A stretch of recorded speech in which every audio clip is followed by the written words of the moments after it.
Baik, kita mulai sahabat Damkar. Assalamualaikum warahmatullahi wabarakatuh. Selamat pagi dan salam sejahtera untuk kita semua. Apa kabar? Ya, salam sehat dan salam Damkar. Kembali pada pagi hari ini di acara Bincang Seputar Damkar, yang mana program ini merupakan salah satu sarana informasi, penyampaian informasi, pengetahuan kepada rekan-rekan Damkar, khususnya di DKI Jakarta dan umumnya di seluruh Indonesia. Dan program ini tentunya akan menyampaikan informasi-informasi terkait dengan berkaitan dengan pemadam kebakaran.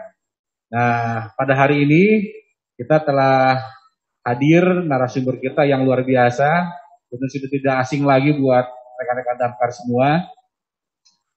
Nanti saya akan perkenalkan satu persatu dan tentunya buat rekan-rekan semua nanti dipersilakan untuk bisa berkomunikasi menanyakan langsung ya pada narasumber terkait dengan materi-materi yang akan disampaikan. Baik, materi hari ini yaitu terkait dengan penanganan evakuasi dan penanganan pasca gigitan hewan berbisa, khususnya ular. Nah, tentunya pada hari ini diharapkan dari bincangan-bincangan yang akan kita laksanakan nanti itu menjadikan pengetahuan, keterampilan atau knowledge and skill buat kita semua, buat insan dan pemadam kebakaran dalam rangka pelaksanaan tugas kita sehari-hari dalam rangka untuk penyelamatan. Nah, perlu diketahui bahwa semakin ke sini layanan penyelamatan yang diminta masyarakat terhadap instansi pemadam kebakaran itu sangat tinggi sekali. Ya, dari mulai penyelamatan hewan berbisa, ya ular, sarang tawon, bahkan sejenis apapun layanan dengan penyelamatan sampai dengan pelepasan cincin dari jari yang tidak bisa dilepas juga larinya ke instansi pemadam kebakaran. Nah, khusus terkait dengan penyelamatan yang tren saat ini yaitu penyelamatan dari hewan berbisa, ular khususnya, kita akan kupas pada pagi hari ini sampai dengan pukul 12 nanti. Dan alhamdulillah di antara kita telah hadir narasumber kita yang tentunya sudah tidak asing lagi buat kita semua, yaitu yang pertama, selamat datang saya ucapkan kepada Dr. Tri Maharti. Beliau sebagai emergency medicine ya, spesialis Departemen Emergency Medicine Division Temporary WHO of Snake Presiden Indonesia Toksinologi. Luar biasa itu. Nanti mungkin dokter bisa memperkenalkan lebih jauh lagi. Dan insya Allah beliau nanti akan memaparkan kepada kita semua, menyampaikan informasi bagaimana sih penanganan kalau seandainya terjadi gigitan hewan berbisa, terlebih ular ya. Dan kita ketahui kerap sekali petugas pemadam kebakaran saat ini untuk melaksanakan mengevakuasi ular ya, berbagai jenis ular tentunya. Nah, dan kedua narasumber kita hari ini sudah hadir di antara kita, yaitu Bang Erik Hendrayana. Selamat pagi Bang Erik, luar biasa ya. Beliau ada dari Taman Reptil ya, Taman Mini Indonesia Indah, betul. Dan saat ini sebagai kepala seksi koleksi satwa, luar biasa. Dan nanti beliau akan memperkenalkan berbagai jenis reptil, terlebih ular ya. Ini ular sudah dibawa oleh beliau sih, berbagai ular. Dan tadi mohon izin katanya kalau tidak membawa piton Pak ya, karena terlalu besar. Jadi ular-ular yang nanti akan diperkenalkan kepada kita semua dan tentunya teknik penanganannya nanti seperti apa. Baik, Bapak Ibu sekalian, sahabat Damkar, sebelum mulai acara kita, di sesi pertama nanti yang akan disampaikan oleh Dr. Maharani ya, dan tentunya juga nanti akan dilanjutkan dengan narasumber yang kedua Bang Erik, dan nanti juga akan ada sesi tanya jawab setelah penyampaian materi pertama pun kedua. Selanjutnya nanti ada post-test yang biasa kita lakukan. Post-test ini untuk mengetahui, mengukur sejauh mana Anda, sahabat Damkar, memahami terkait dengan materi yang disampaikan dan dibincangkan pada pagi hari ini. Baik, untuk memulai kegiatan kita pada hari ini, ya alangkah baiknya untuk kesempurnaan kegiatan acara, mari kita menundukkan kepala selasa berdoa, mohon kepada Yang Maha Kuasa, mudah-mudahan hadirnya kita di acara ini niatkan senantiasa untuk menuntut ilmu, ya. Insya Allah dengan niat kita seperti itu, apa yang akan kita lakukan 2 jam ke depan akan bernilai ibadah untuk kita semua. Untuk mengawali kegiatan kita menurut agama dan ucapan masing-masing, berdoa dimulai.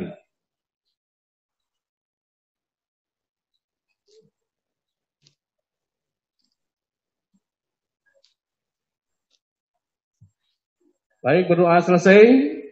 Langsung saja kita dengarkan paparan yang akan disampaikan oleh narasumber kita pada pagi hari ini, yaitu Dr.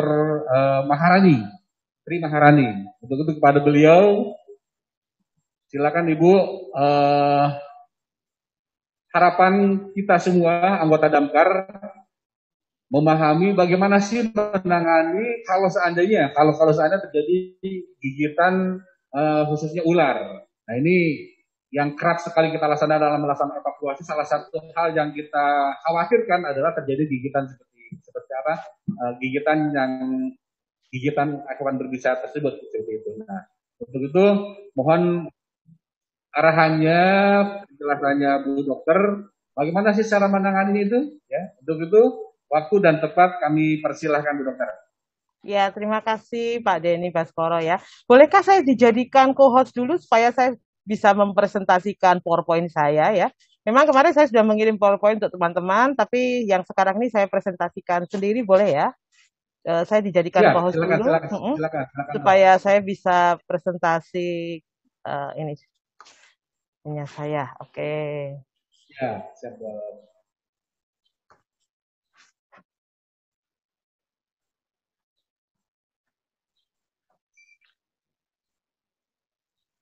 Oke, terima kasih. Selamat pagi semua teman-teman Damkar.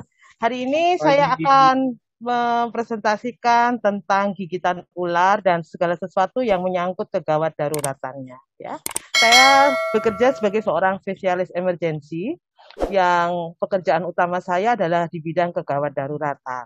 Nah, jadi memang saya nanti akan memberikan tips-tips karena teman-teman Damkar ini adalah kepanjangan utama situasi di Indonesia yang gawat darurat ya Pak Denny ya. Nah, jadi untuk kasus gigitan pun nanti kami akan mengajarkan itu. Oke, saya mulai saja. Jadi Indonesia ini adalah sebuah negara yang sangat berbeda dengan semua negara lain yang ada di dunia. Kenapa? Karena Indonesia mempunyai sebuah wilayah yang spesial. Jawa, Sumatera, Kalimantan itu pernah bergabung dengan Asia, sehingga jenis ularnya adalah ular-ular Asia. Tetapi Papua, Maluku itu pernah bergabung dengan Australia dalam sebuah dataran sahul. Jadi hewan-hewannya adalah hewan flora dan fauna dari Australia, di mana jenis-jenis ular pun demikian. Kemudian ada satu bagian yaitu Sulawesi, NTB sampai NTT, ternyata dia tidak pernah bergabung dengan benua manapun selama dunia ini ada. Saya baru pulang dari Mamuju 2 minggu yang lalu ya, sehingga saya melihat sendiri kasus-kasus gigitan ular di sana selama bencana gempa itu jenis ularnya tidak sama dengan di Jawa ataupun di Papua dan Maluku. Jadi memang ini spesial sekali. Sehingga kalau kita ada di sebuah bencana, saya tahu teman-teman Damkar biasanya diminta dalam kondisi banyak. Salah satunya dalam kondisi banjir ya. Sekarang Jakarta lagi banyak banjir tuh ya. Beberapa hari yang lalu di sini di dekat sini ada banjir 70 cm begitu ya. Nah, yang kita takutkan biasanya adalah ular-ular akan keluar. Karena dalam kondisi seperti itu memang akut respon atau tanggap bencana akan membawa beberapa impact. Salah satunya adalah adanya gigitan hewan-hewan berbisa, salah satunya ular. Kalau kita melihat cycle atau lingkaran bagaimana kita menolong orang dalam kondisi bencana ini, maka ada banyak hal yang dibutuhkan. Salah satu adalah informasi dan komunikasi. Jadi biasanya teman-teman daftar kan di telepon. Ada kasus gigitan ular di tempat A dan B, maka informasinya harus jelas. Siapa yang menelpon dan alat komunikasinya harus jelas. Pakai HP atau pakai HT atau pakai telepon atau pakai sarana yang lain. Sekarang begitu banyak sarana yang lain ya. Kemudian letak geografinya.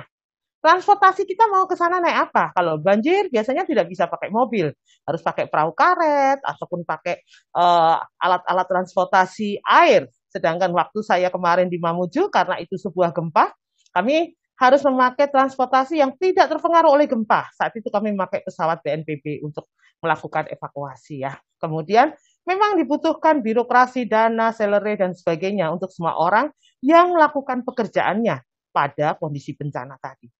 Jadi ada hal-hal yang terjadi ketika tangga bencana itu, bagaimana kita harus menyelamatkan diri, menghindar, mengungsi, bertahan hidup, saling menolong sependeritaan, mengatur diri, dan menunggu bantuan tiba, serta ketika bantuan datang.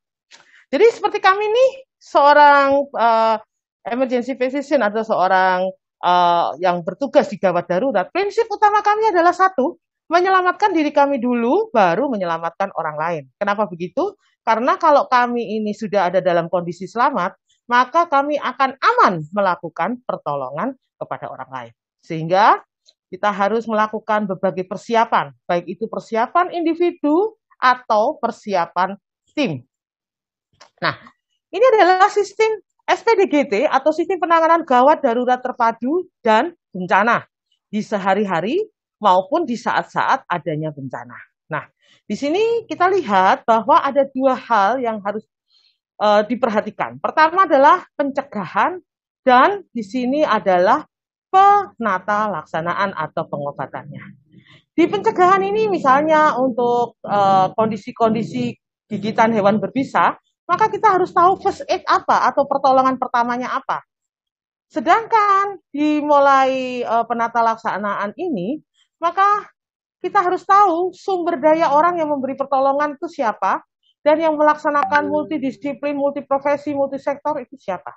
Teman-teman di sini akan bekerja sebagai sumber daya memberi pertolongan pertama dan di pelaksanaan, terutama di multisektor. Kita tahu tugasnya masing-masing teman-teman damkar di sini adalah sebagai awam khusus yang menolong pasien di tempat kejadian gigitan ular tadi ya. Kemudian petugas-petugas ambulan dia akan menolong untuk membawa ke tempat pelayanan pertama, yaitu puskesmas. Kalau dia mengalami sebuah masalah yang berat, dibawa rujukan ke rumah sakit yang tipe paling rendah, tipe D atau tipe C. Jika tidak bisa ditolong, maka dia harus dan membutuhkan alat-alat canggih harus dirujuk ke tempat yang lebih tinggi, yaitu rumah sakit tipe A atau B. Dan ini membutuhkan komunikasi benang merahnya dan transportasi sebagai sarana pertolongannya. Nah, sekarang saya akan ngomong tentang gigitan ularnya. Kalau kita melihat bahwa kasus gigitan hewan berbisa itu sebagian besar ketika kita tidak mendapatkan ularnya, maka kita akan mempunyai kemampuan untuk melakukan sebuah pertolongan dengan cara melihat bekas gigitannya. Misalnya untuk gigitan ular ini pada kondisi ular yang tidak berbisa, di mana bentuk giginya adalah berbentuk seperti pisau yang bermata dua dan ujungnya seperti ujung mata kail, maka bentuk lukanya adalah luka robekan dan luka bablas. Ini adalah ular yang tidak berbisa. Sedangkan ular berbisa karena giginya adalah gigi taring, maka bekas gigitannya itu berupa tusukan. Semisal di gambar ini, meskipun bekas tusukannya tidak kelihatan, tapi dia bekas ular yang berbisa. Meskipun jumlahnya hanya satu, adalah berbisa. Karena jumlah tidak bisa menentukan dia berbisa atau tidak. Tetapi bentuk daripada luka yang dihasilkan, yaitu tusukan, akan memberitahu kita bahwa itu adalah ular yang berbisa yang menggigit. Nah, di Indonesia ada 4 golongan besar. Nah, saya akan ngomong dari venom efek. Karena sebetulnya untuk ular ini yang kita harus ketahui adalah venom efeknya. Di mana di golongan elapid atau golongan-golongan yang merusakkan syaraf, itu akan terjadi masalah-masalah fatal, terutama kalau terjadi kelumpuhan akibat syaraf tidak bisa melakukan tugasnya dengan membuat sebuah zat kimia yang namanya asetilkolin berikatan dengan reseptornya sehingga membuat otot itu berkontraksi atau bergerak. Nah, jadi Untuk golongan elapid misalnya weling, welang, kobra, king kobra, dan ular-ular di Papua dan Maluku, maka kematian terbesar adalah karena kelumpuhan dari otot-otot pernapasan yang menyebabkan orang gagal nafas. Karena gagal nafas tentu saja proses oksigenasi, pemasukan oksigen tidak terjadi. Otomatis yang terjadi adalah sebuah gagal nafas dan memicu gagal jantung yang menyebabkan kematian. Khusus untuk kobra dan king kobra, dia selain neurotoksin, dia juga ada kondisi sitotoksin. Bahkan di kobra ada kardiotoksin yang menyebabkan masalah di otot-otot jantungnya, dan juga ada yang disebut nekrotoksin yang menyebabkan kematian dari jantungnya.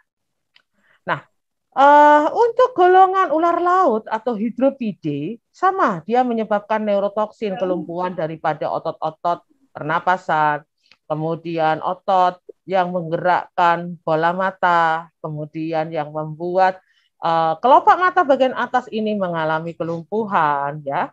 Nah, jadi untuk kasus hidropide, dia mempunyai venom efek, myotoksin membuat otot itu mengalami masalah, renal toxicity membuat kegagalan ginjal, dan juga neurotoksin menyebabkan sebuah kelumpuhan dari banyak otot. Untuk golongan yang ketiga atau golongan viper, ini adalah golongan-golongan ular yang cukup banyak di seluruh Indonesia. Nah, kecuali di daerah Papua dan Maluku, di mana dia mempunyai golongan sitotoksin menyebabkan kerusakan di sitoplasma di selnya, myotoksin menyebabkan kerusakan di otot, dan koagulopati menyebabkan sebuah masalah penggumpalan darah tidak terjadi karena faktor-faktor pembekuan darah rusak. Sehingga yang terjadi adalah perdarahan di semua lubang di seluruh tubuh pasiennya. Sedangkan untuk golongan terakhir, kolubrid, ini di Indonesia ada satu golongan, yaitu golongan rhabdopis, di mana dia menyebabkan hal yang sama, yaitu tidak menggumpalnya darah, karena faktor-faktor pembekuan darah mengalami kesulitan. Oke. Jadi sebetulnya problem kita cukup banyak ya. Ada data yang susah untuk dibuat karena memang kita ada di sebuah kesulitan geografi yang tadi saya presentasikan. First aid, di mana kita juga mengubah mindset dari masyarakat Indonesia yang lebih percaya mistis dan mitos menjadi medis itu sangat susah. Dan transportasi, karena kita 17.504 pulau, saya kira cukup susah. Di Jakarta ada banyak tempat-tempat pulau kecil-kecil di Kepulauan Seribu. Bahkan kalau hanya di Jakarta saja, misalnya kesulitannya adalah ketika terjadinya bencana tadi, misalnya banjir, ataupun bencana-bencana yang lain. Kemudian skill dokter dan perawat, di mana mereka harus mempunyai skill untuk menolong pertolongan emergensi, yaitu pertolongan untuk mepatensikan atau membuka jalan nafas, pernafasan, dan juga sirkulasinya, serta bagaimana kita menolong rumah sakit. Kalau saya nih, ini yang terakhir ini tugas saya ya sebagai tenaga medis, bukan teman-teman damkar ya, yaitu tentang antivenomnya. Nah, jadi sebetulnya kalau kita lihat di sini, masalah data menjadi masalah besar karena ternyata dengan begitu banyaknya orang yang dipercaya mistis dan mitos, akhirnya mereka tidak datang ke medis, sehingga data-data berapa gigitan ular dan sebagainya menjadi sangat susah. Sedangkan first aid di Indonesia, karena kita ini juga masih begitu banyak orang yang edukasinya masih kurang, karena mungkin tingkat pendidikan juga masih tidak merata, terutama di tempat-tempat yang jauh dari ibu kota, maka first aid kebanyakan adalah karena sebuah first aid mistis dan mitos tadi. First aid yang tidak didasari oleh kaidah ilmiah yang jelas, misalnya menggunakan alat-alat yang dianggap mempunyai sebuah unsur mistis, misalnya keris dan sebagainya. Kemudian menggunakan bahan-bahan yang mereka anggap dari cerita banyak orang, dari mitos, dia bisa dipakai, misalnya batu hitam. Nah, saya waktu sering ke Papua sebelum masa COVID ya, hampir banyak sekali orang yang menanyakan itu. Dan ternyata riset yang dilakukan oleh teman-teman saya di Afrika menunjukkan bahwa batu hitam ini ternyata tidak bisa digunakan untuk first aid karena dia tidak bisa digunakan untuk mengeluarkan bisa ular dari tubuh manusia yang terkena. Kemudian ini ada suction dengan cara menyedot seperti bekam begitu ya. Nah, ini pun juga tidak bisa digunakan. Juga segala macam pengobatan herbal yang ternyata tidak terbukti secara ilmiah bisa menyebabkan bisa ular atau venom tadi keluar dari tubuh manusia. Dan yang paling terkenal adalah dengan diikat. Ketika pengetahuan kita akan alur dari masuknya venom atau bisa ular ke dalam tubuh kita semakin meningkat, maka kita tahu bahwa ternyata pengikatan justru tidak menolong sebuah venom itu tidak menjalar ke seluruh tubuh.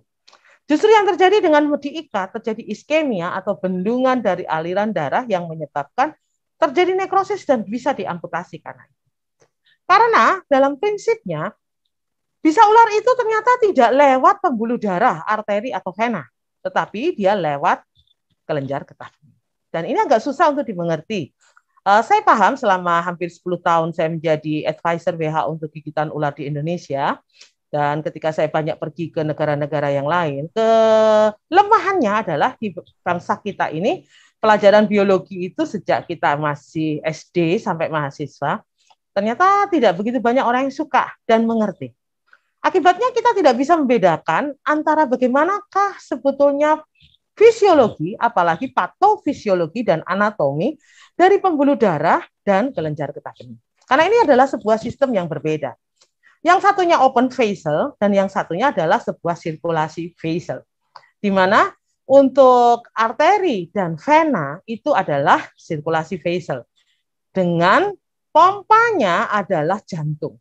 Dan mereka adalah kabel-kabelnya. Jadi artinya ketika jantung itu berdetak, karena jantung itu mempunyai otomatis pulse yang ada di bagian jantung itu, sehingga dia secara otomatis membuat jantung itu berdetak, dan detakannya itu dialirkan oleh pembuluh darah, arteri, dan vena tadi menjadi pulsasi. Jadi sebetulnya ketika ilmu pengetahuan membuktikan bahwa venom masuk itu tidak lewat pembuluh darah, dan ini lewat kajian ratusan tahun, dan sudah dibuktikan lewat begitu banyak riset ilmiah. Yang terakhir saya datang ke Australia itu saya melihat sendiri, mereka menggunakan isotop itu di tahun 2017 dan 2019, di mana dengan isotop dapat diketahui secara computerized bahwa venom itu lewatnya adalah di kelenjar getah bening. Meskipun teori itu sudah dibuktikan kira-kira di tahun 60-an. Dan selama periode tahun 60 sampai tahun 2020-an, itu sudah dibuat ratusan riset untuk membuktikan bagaimana venom ini bekerja di dalam tubuh manusia. Dan ternyata lewat kelenjar getah bening. Kelenjar getah bening ini mempunyai spesifikasi dan spesialisasi bahwa dia hanya akan mengedarkan isinya, yaitu cairan getah bening, ke seluruh tubuh kalau ada kontraksi dari otot-otot. Jadi pumpingnya dia adalah karena kontraksi dari otot-otot. Mengapa demikian? Karena itu adalah sebuah proses fisiologis dan patofisiologis dari lymphatic vessel atau kelenjar getah bening. Sedangkan jantung tadi adalah pumping bagi pembuluh darah. Jadi ketika kita tahu ini, maka sebetulnya masalah gigitan ular bukan masalah jantung atau pembuluh darah. Sehingga tidak ada lagi anjuran-anjuran first aid yang salah. Ya, saya cukup lama berkecimpung di gigitan ular ini, dan saya melihat bahwa untuk awam ya, konsep pengertian akan bagaimana jalannya venom itu ternyata masih sangat susah sekali dipahami karena mereka tidak memahami perbedaan antara kelenjar getah bening dan pembuluh darah tadi.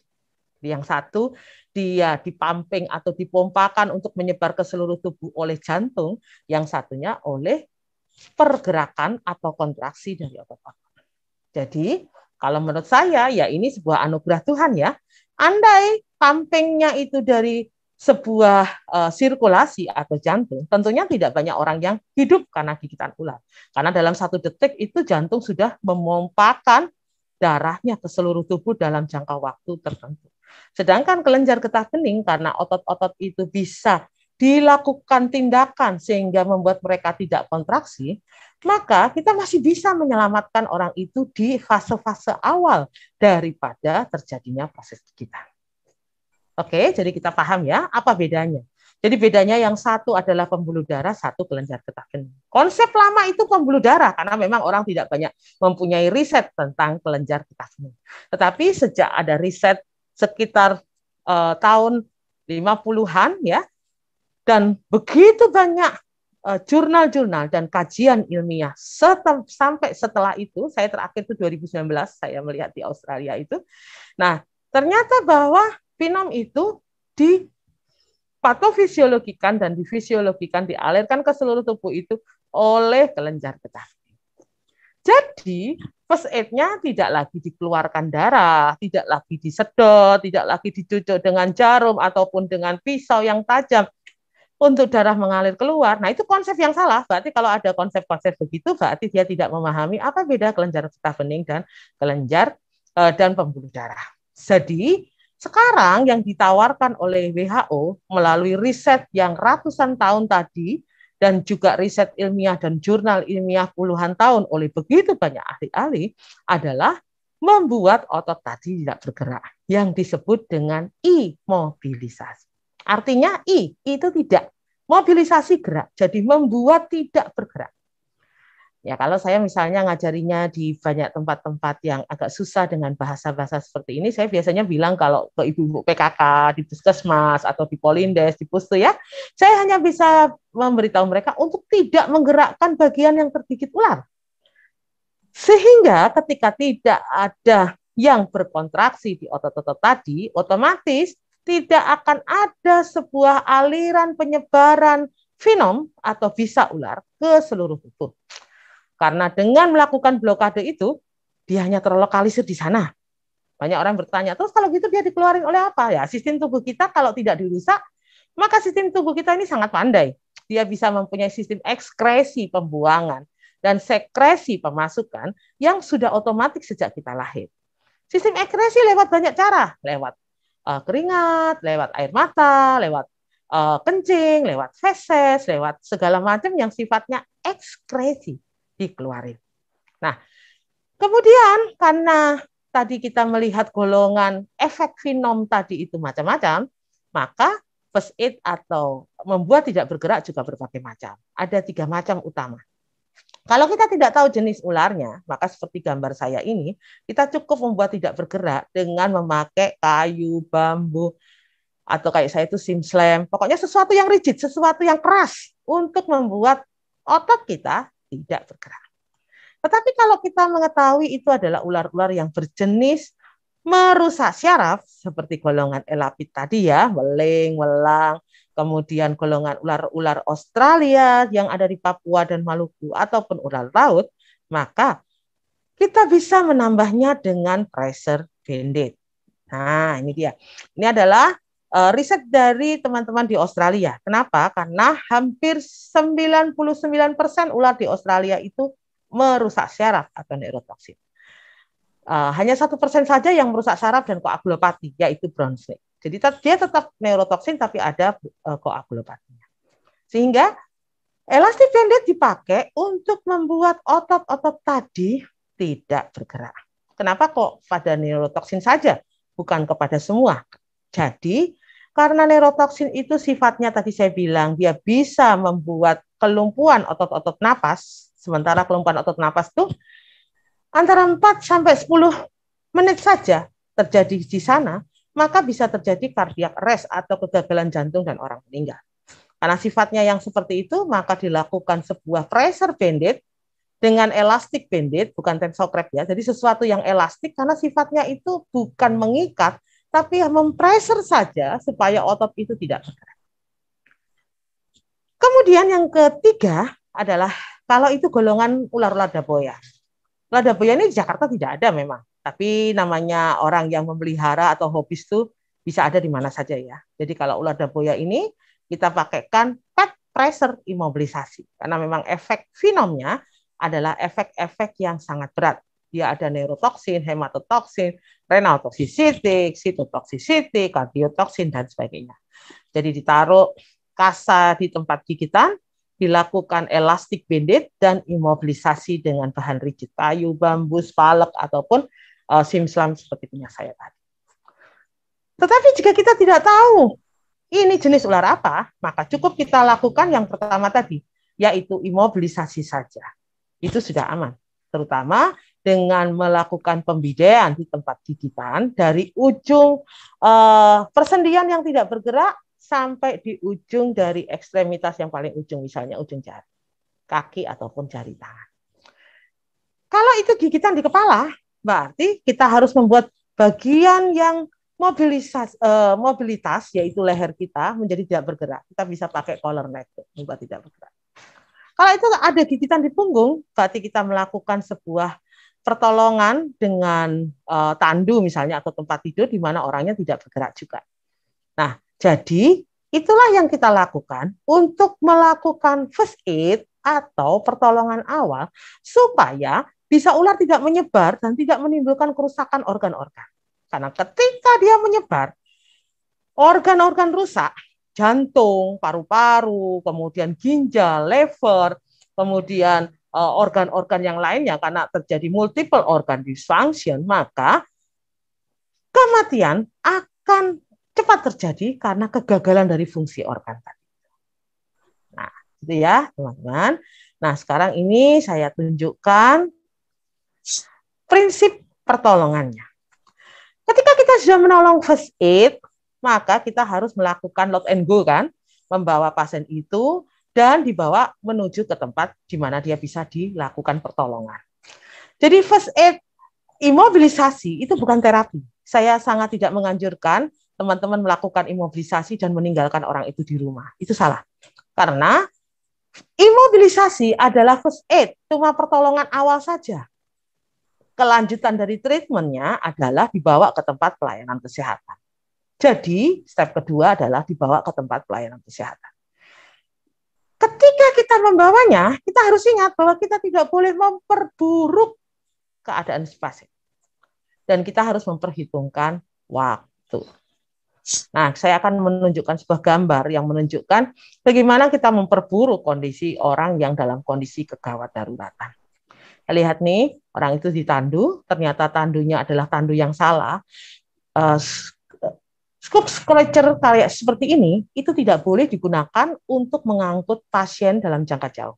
Mungkin nanti kalau pandemi sudah berakhir, ya saya bisa membuat training seperti ini, namanya adalah transportasi, di mana teman-teman damkar pasti harus melakukannya.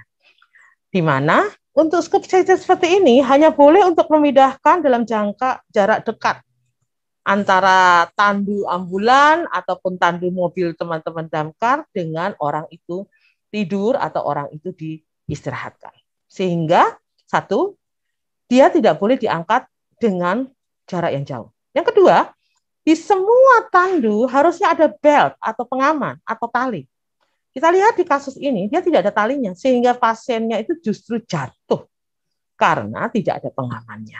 Jadi, untuk sebuah proses transportasi dalam gigitan ular pun, safety itu menjadi yang utama. Karena dalam proses transportasi tadi, safety dari pasien dan safety daripada petugas itu harus tetap diperhatikan. Yang kelanjutannya adalah, setelah kita membawa pasien itu, maka di tempat-tempat pelayanan kesehatan, teman-teman di pelayanan kesehatan akan melihat apakah dia adalah dalam fase yang masih awal, fase lokal, ataupun sudah sistemik. Kalau masih di fase lokal, maka first aid atau pertolongan awal dilanjutkan sampai observasinya 48 jam. Ini ditulis oleh WHO 24 jam sampai 48 jam. Kenapa? Karena menurut riset mereka antara 24 jam sampai 48 jam itulah di mana fenom ini kalau di fase lokal saja tidak mengalami penyebaran ke seluruh tubuh, itu bisa dikeluarkan otomatis ekskresi oleh tubuh kita. Sedangkan fase sistemik, nah ini dia, ini baru menimbulkan kerusakan dari banyak organ. Cirinya cuma satu saja, yaitu terjadi abnormalitas dalam pemeriksaan fisik, makanya saya bilang harus ke tempat pelayanan kesehatan, karena yang melakukan pemeriksaan fisik adalah seorang tenaga medis, di mana dalam pemeriksaan fisik ditemukan tanda-tanda abnormalitas. Kalau itu neurotoksin, ya terjadi masalah-masalah neurotoksin. Kelumpuhan kelopak mata atas, sehingga yang mata yang biasanya bisa membuka tiba-tiba jatuh. Itu bukan mengantuk. Itu adalah sebuah kelumpuhan otot palpebra superior atau paralisis dari palpebra superior atau kelopak mata atas. Karena apa? Karena syaraf-syaraf yang mempersarafi yang membuat otot itu kontraksi lumpuh. Kemudian pada waktu ular-ular yang hematotoksin, maka terjadi perdarahan.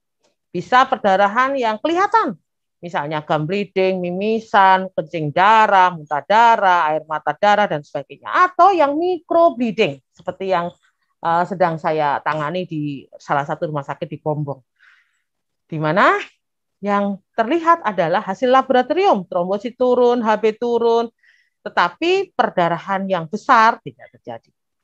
Kemudian terjadi gagal ginjal, terjadi nyeri yang sangat nyeri, hiperkalemia, kemudian terjadi kegagalan dari fungsi-fungsi jantung dan sebagainya. Kalau sudah seperti itu, maka baru dibutuhkan anti bisa ular. Sedangkan di envenomasi lokal atau di fase lokal masih belum dibutuhkan. Nah, nanti ini kelanjutannya teman-teman medis. Jadi yang ini adalah pengetahuan untuk teman-teman damkar sampai di sini. Nanti kelanjutan dosis dan obatnya apa untuk teman-teman medis. Kebetulan besok pagi saya akan, hari Jumat besok, akan mentraining yang sama ke salah satu rumah sakit di daerah Madura. Nah, ini adalah gambaran sistem syaraf kita. Bagian yang seperti bokol ini adalah sistem ujung saraf ya. Ini adalah otot kita. Tadi yang saya bilang menimbulkan kelumpuhan. Ketika ada venom yang mengeblok sistem syaraf ini, maka ada bagian zat kimia yang namanya asetilkolin yang biasanya memacu untuk otot itu kontraksi, gak bisa keluar. Karena dia terblokade di sini, maka otot-otot ini mengalami kelumpuhan. Normalnya asetilkolin ini bisa keluar, berikatan dengan reseptornya, kemudian memicu otot-otot ini kontraksi. Tetapi dalam kondisi envenomation atau terjadinya gigitan dari hewan-hewan berbisa yang neurotoksin, maka ini diblok sehingga terjadi kelumpuhan. Kalau perdarahan, di sistem sirkulasi kita, di mana ada cairan dan sel-sel di sana, ada faktor-faktor pembekuan darah. Di mana harusnya normalnya darah itu segera jika terjadi injury atau sebuah masalah, dia akan dengan cepat melakukan penggumpalan dirinya. Faktor-faktor penggumpalan darah itu menjadi penting. Kalau itu dirusak oleh venom, maka yang terjadi darah nggak bisa beku. Akan terjadi sebuah perdarahan masif yang luar biasa. Dan kebanyakan pasien-pasien saya yang saya dapati, kalau dia terlalu lama tidak dibawa ke medis, maka agak susah diobati karena faktor-faktor itu sudah mengalami kerusakan yang parah sehingga darah tak bisa membeku. Perdarahan di semua hole dari tubuh kita. Air mata darah, mimisan, muntah darah, batuk darah, kencing darah, berak darah, dan semuanya. Kematiannya karena di IC atau darah yang nggak bisa. Nah, ini tadi adalah obat di fase sistemik. Di fase sistemik ada yang namanya anti bisa ular. Seperti sekarang kalau COVID nih, saya lagi menjadi seorang expert di bidang vaksinasi. Saya lagi membuat banyak riset vaksinasi, ya, dari dendritik, dari beberapa macam bagian dari si virus sendiri. Nah, demikian juga dengan venom. Venom itu di Indonesia antivenomnya hanya ada satu saja yang produksi Indonesia, produksi Bio Farma. Dulu namanya Sabu, sekarang namanya BioSafe, serum anti bisa ular atau Bio Farma serum anti venom, di mana dia mengcover 3 jenis ular yang sudah dirisetkan dan 2 jenis yang masih belum ada cross netralisasi riset, yaitu ular tanah, ular belang, ular kobra Jawa. Nah, yang belum dirisetkan itu kobra Sumatera dan beling. Tapi memang masih bisa dipakai untuk 5 jenis ular tadi dengan antivenom Indonesia. Sedangkan Papua dan Maluku, ini untuk 5 jenis ular juga. Papua dan Maluku tidak bisa untuk Micropechis EKHK. Kebetulan ada Mas Erik di sana ya. Mas Erik, jadi untuk Micropechis EKHK itu tidak bisa dengan Polyvalent Bio-GSL dari Australia. Dia tidak di-cover. Dan kasus-kasus yang sudah saya risetkan untuk Micropechis EKHK dari tahun 2014 sampai sekarang, hampir semua kasus itu yang Micropechis EKHK meninggal. Bahkan yang diberikan antivenom itu juga. Kecuali kalau mereka diberikan pertolongan awal yang cepat, yaitu bisa berupa ventilator, karena ular-ular Australia itu kan yang di Papua itu menyebabkan neurotoksin ya. Jadi harus cepat dilakukan pertolongan manajemen airway breathing, sirkulasi yang benar, dipasangkan ventilator dan ditolong. Nah, maka dia akan masih punya kesempatan untuk hidup meskipun memang kondisinya parah. Ini adalah antivenom yang ada di dunia. Ada yang monivalen, 1:1 dan polivalen. Di Indonesia tidak ada yang monivalen. Banyak sekali pertanyaan yang datang ke saya dan saya bilang tidak ada polivalen, monovalen di Indonesia. Yang ada cuma polivalen, yaitu 1 untuk 5 jenis ular tadi yang produk Bio Farma. Dan 1 untuk 5 jenis ular di Papua dan Maluku oleh Australia. Kemudian, kalau kita menemukan satu masalah venom ophthalmia atau semburan dari ular kobra, karena ular kobra itu spitting, ya, dia bisa menyemburkan bisanya, maka pertolongannya sangat mudah karena dia tidak terjadi envenomation seperti pada normalnya gigitan ular, karena hanya nyembur saja, maka dia cukup diirigasi 3-6 liter. Jika pandangannya masih mengalami abnormalitas, ingat kuncinya adalah abnormalitas tadi, misalnya kabur atau masih kemerahan, masih berdarah, maka segera dikonsultasikan kepada dokter mata. Tetapi untuk first aid, pertolongan awal, teman-teman damkar biasanya dipanggil ya, lakukan irigasi dengan air. Tapi kalau misalnya tidak bisa 3-6, segera bawa ke tempat fasilitas kesehatan, irigasinya akan bisa dengan cairan infus. Kalau di lapangan bisa dengan air biasa, air mentah atau air aqua atau air yang sudah dimasak boleh, asalkan bukan air yang kotor. Air keran juga boleh. Yang penting adalah irigasi dengan air. Bahkan di beberapa negara yang air susah, di buku WHO disebutkan bisa dengan milk atau dengan susu. Nah, jadi jika semua usaha kita itu gagal, karena untuk gigitan ular ini sebetulnya masalahnya adalah masalah sedini mungkin ataupun terlambat. Kalau sedini mungkin dilakukan first aid yang benar, pertolongan yang benar, mengetahui fase dengan benar. Kalau lokal ya berarti tinggal observasi, kalau sistemik tinggal pemberian antivenom yang benar sedini mungkin, maka bisa ditolong. Sedangkan yang tidak, maka ketika terjadi cardiac arrest atau kegagalan jantung, maka yang harus dilakukan adalah menolong dengan melakukan pijat jantung. Saya kira teman-teman damkar pasti sudah dilatih basic life support, di mana digunakan untuk memijat jantung tadi. Kenapa? Pada waktu kita melakukan pertolongan pijat jantung yang berkualitas, maka kita akan bisa merangsang kembali sebuah otomatisasi dari jantung untuk melakukan sebuah pergerakannya tadi. Nah, jadi orangnya bisa kembali melakukan aktivitas ketika pola daripada pumping dari jantung tadi kembali lagi, sehingga bisa mengedarkan darah ke seluruh tubuh, baik itu pembuluh balik ataupun pembuluh langsung arteri. Jadi, menurut saya, paketan daripada manajemen dari pertolongan gigitan ular itu harus diberi paketan pijat jantung. Karena pada kondisi-kondisi buruk, terutama yang neurotoksin cepat tadi, karena dia bisa menimbulkan kelumpuhan otot-otot pernapasan dan gagal jantung ya, maka pijat jantung menjadi sangat penting artinya untuk menolong orang-orang yang tergigit oleh ular. Oke, demikian pemaparan saya. Silahkan kalau ada pertanyaan sekarang boleh, karena tadi saya bilang mungkin setelah ini saya harus rapat untuk COVID ya. Jadi silahkan teman-teman untuk bertanya kepada saya, terutama tentang masalah transportasi pasien yang tergigit ular dan bagaimana manajemen serta first aid untuk penanganan gigitan ular. Demikian Pak Denny, saya kembalikan kepada Pak Denny. Baik, terima kasih dokter, luar biasa tadi penjelasannya.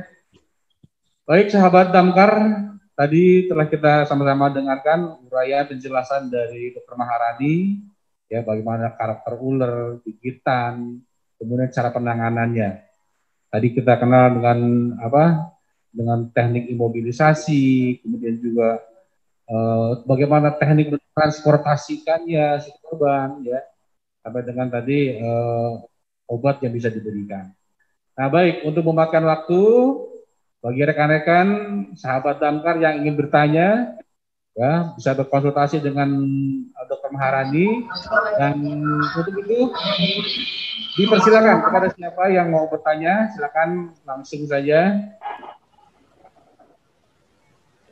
Izin, Pak Mul. Ya, silakan. Dari mana? Sebutkan. Dari Koja, Pak Mul. Dari sektor 2 Koja, Pak Mul. Ya, silakan. Langsung ke Bu Dokter apa gimana? Nah, ditampung apa Pak Mul? Gimana? Mohon diulang. Langsung ke Bu Dokter apa di Pak Mul dulu nih? Pertanyaan saya. Silakan tanya aja Pak, supaya kita tidak memakan waktu. Silakan tanya aja. Siap, Bu Dokter. Ya, ada beberapa.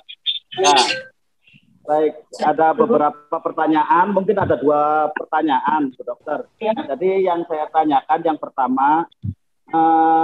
Maksudnya kirim sayur desa untuk sang wanita Pak Arya mantan dulu. Betul nggak itu air garam itu untuk memperhambat laju racun? Misalkan kita tergigit nih, kita minum air garam itu, betul nggak Bu Dokter itu memperhambat laju racun itu? Ya, saya jawab langsung ya, Bapak ya. Silakan dong. Jadi air garam itu tidak bisa, itu adalah mistis dan mitos, gitu. Oh gitu. Jelas ya. Silakan yang kedua.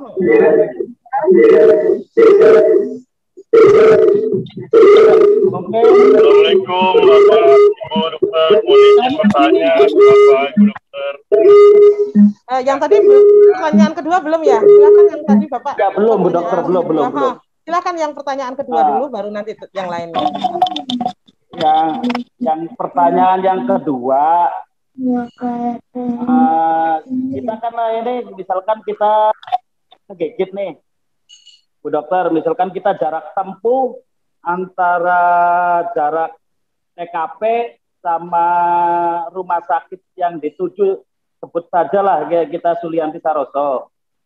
Sulianti udah nggak lagi Pak, mohon maaf, kebetulan saya konsultan di Sulianti udah nggak lagi menerima gigitan ular khusus rumah sakit COVID, ya, karena dia sekarang rumah sakit COVID. Nah, jadi di rumah sakit, ya, Bu Dokter. Jadi begini Pak, kalau ada kasus gigitan, maka kita harus melakukan first aid secepatnya dan bawa ke rumah sakit terdekat. Jadi jangan rumah sakit yang jauh. Dan salah banget kalau kita itu mencari rujukan adalah rumah sakit yang punya sabu. Itu salah. Karena belum tentu ular yang menggigit itu butuh sabu. Dan belum tentu fasenya adalah fase sistemik. Jadi lakukan saja rujukan ke rumah sakit terdekat. Begitu. Itu untuk antiseptiknya gimana itu, Bu Dokter? Lah ya, tadi itu Pak. Karena saya sudah jelasin tuh tadi ya, bahwa tidak semua gigitan butuh sabu. Karena kalau yang lokal tidak butuh, tapi butuh observasi.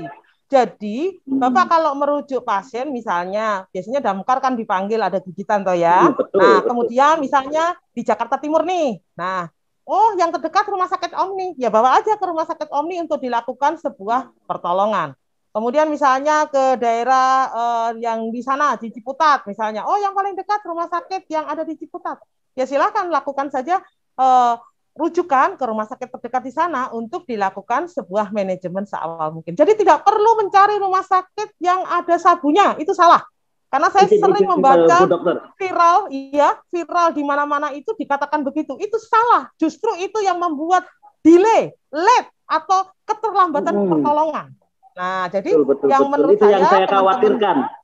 Ya, teman-teman damkar silakan rujuk ke rumah sakit terdekat di mana mereka akan dilakukan assessment oleh tenaga medis, bisa dilihat assessment-nya mereka fase lokal atau sistemik lewat pemeriksaan fisik, pemeriksaan laboratorium, ataupun pemeriksaan penunjang yang canggih, sehingga dia bisa dipastikan dia butuh atau tidak. Kalau tidak butuh, ya tidak dirujuk lagi. Nah, nanti yang merujuk lagi bukan teman damkar, tapi rumah sakit yang melakukan rujukan kalau memang dia membutuhkan anti bisa ular. Izin Bu Dokter, dipotong Bu Dokter. Ya itu tadi saya sudah jelasin tuh Pak. Jadi itu model rujukan. Makanya tadi di PowerPoint saya Itu saya tuliskan, itu namanya sistem SPDGT, Sistem Penanganan Gawat Darurat Terpadu. Kebetulan sayalah yang membuat sistem itu, Pak. Salah satunya di tahun 2011.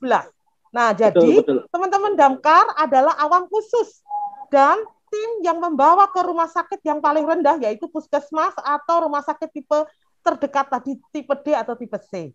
Nah, untuk dia butuh namun dari dinas kami antibiotika ular, maaf Pak, ini saya terusin dulu, soalnya ini konsep ya Pak ya, konsep.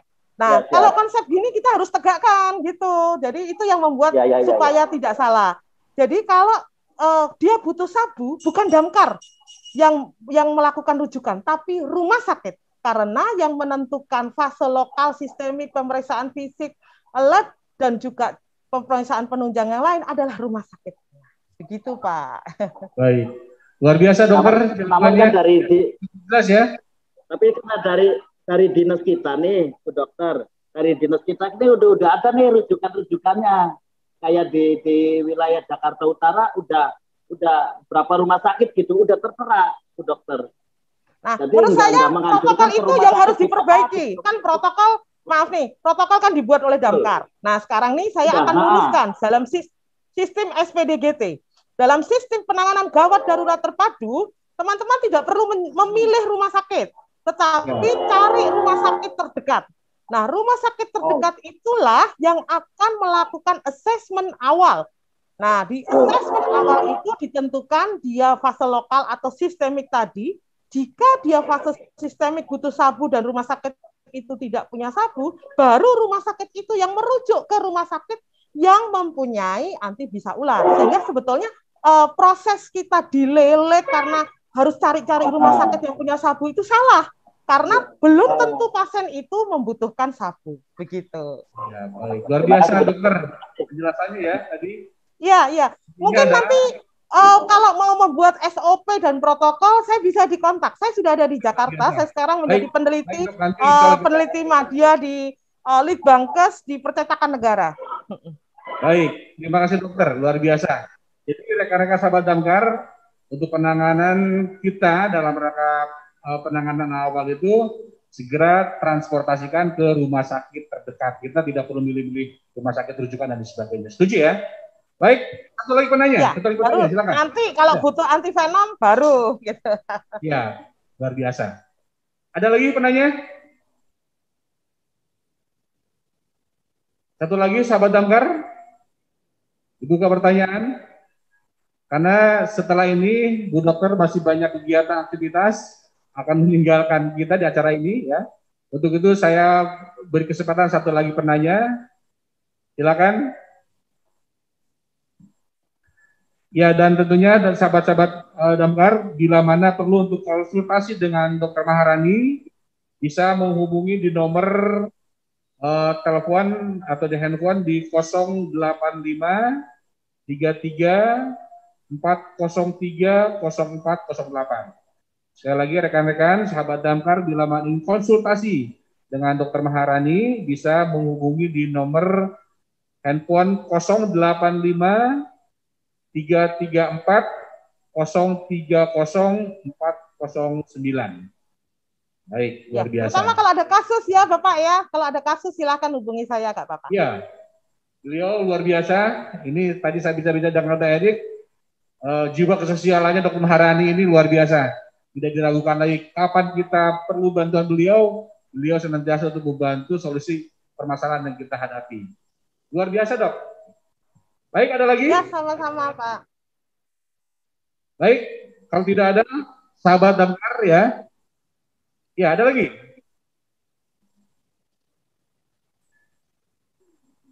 Baik. Ya, tidak ada.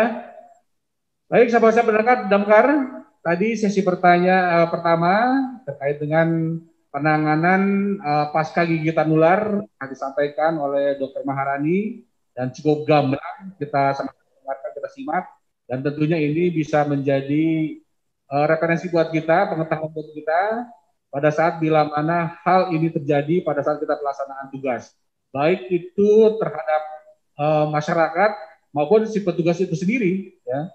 Bila mana sampai terkena gigitan ular, tahapan-tahapannya tadi sudah dijelaskan. Baik, kalau tidak ada pertanyaan, kami atas nama Pamit seluruh dulu. Damkar Indonesia, Dr. Maharani, Ya, terima kasih. sama-sama Pak. Ya, Insya Allah ini sesuatu ilmu yang sangat luar biasa buat kita semua. sama-sama. Bermanfaat Semoga sekali dalam berguna. pelaksanaan tugas kami selaku petugas pemadam kebakaran yang saat ini kerap sekali untuk dimintakan tolong untuk mengevakuasi menyelamatkan ular. Nah, dengan ilmu ini tentunya buat kita semua menjadi lebih yakin lagi dan tentunya bisa bertindak lebih tepat pada saat penanganan bila mana hal ini terjadi di kita. Sekali Ya. lagi dokter, terima kasih atas Saya pamit kehadirannya dulu. bersama kami. Ya, terima kasih. Salam buat Ya. rekan Mari dan Mas keluarga. Heri. Ya, Salam semua sehat. untuk teman-teman Damkar, Pak Salam Saullah ya. Damkar. Ya, oke. Baik, Saya terima kasih dokter. meneruskan Luar biasa. kegiatan saya. Ya, semoga berguna. Makasih. Amin. Ya, terima kasih Bu. Ya. Biasa. Baik, sahabat Damkar, bincang seputar Damkar ya. Jadi sama-sama kita dengarkan paparan dari media suara pertama atau penyampaian materi pertama ya terkait dengan pasca gigitan ular atau hewan berbisa, dan sekarang kita akan mendapatkan penjelasan arahan dari narasumber yang kedua, yaitu kalau kami memanggilnya karena sudah cukup akrab dengan beliau, kami memanggilnya adalah Bang Erik ya, Bang Erik Hendrayana. Beliau dari Reptil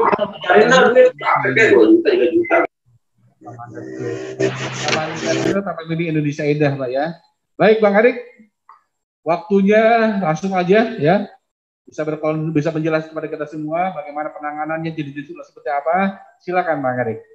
Ya, terima kasih Pak. Assalamualaikum warahmatullahi wabarakatuh. Selamat pagi menjelang siang Bapak-Bapak sekalian. Perkenalkan saya Erik Hendrayana, saya berasal dari bekerja di Museum Komodo dan Taman Reptilia juga sebagai perawat satwa juga ya Pak. Jadi kita di sini sharing-sharing aja Pak. Jadi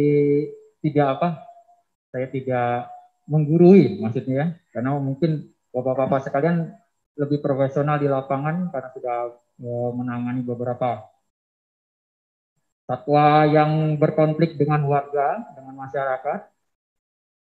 Untuk mempersingkat waktu, mungkin di sini saya mau memperkenalkan atau memberitahu beberapa jenis spesies ular yang biasa ditemukan di sekitaran kita, Pak. Jadi ini ada beberapa jenis ular, baik yang berbisa maupun yang tidak berbisa. Karena di Indonesia sendiri ada sekitar 363 spesies ular, Pak. Di antara 77 spesies ular berbisa. 77 spesies ular berbisa. Bisa ya? Iya. Jadi ini penting nih. Ya. Karena ketika kita mau mengevakuasi minimal kita tahu apa jenis-jenis ularnya. Jadi jenis ular berbisa atau tidak berbisa. Ya, kita lanjut untuk ular yang tidak berbisa. Ini ada jenis ular sanca batik. Nah, ini ular sanca batik mungkin Bapak-bapak sekalian sudah sering ya berjumpa, ini paling sering berkonflik dengan warga atau biasa masuk ke pemukiman warga. Jenis ular ini merupakan jenis ular terpanjang karena bisa mencapai sekitar 9 sampai 12 meter. Jadi beda dengan anaconda. Kalau anaconda terbesar, kalau untuk jenis sanca batik ini terpanjang.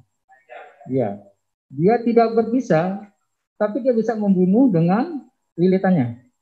Ketika ukurannya lebih besar dari kita, itu kemungkinan bisa mengakibatkan patah atau kematian kalau kita evakuasi sendiri. Selanjutnya ada ular koros. Next.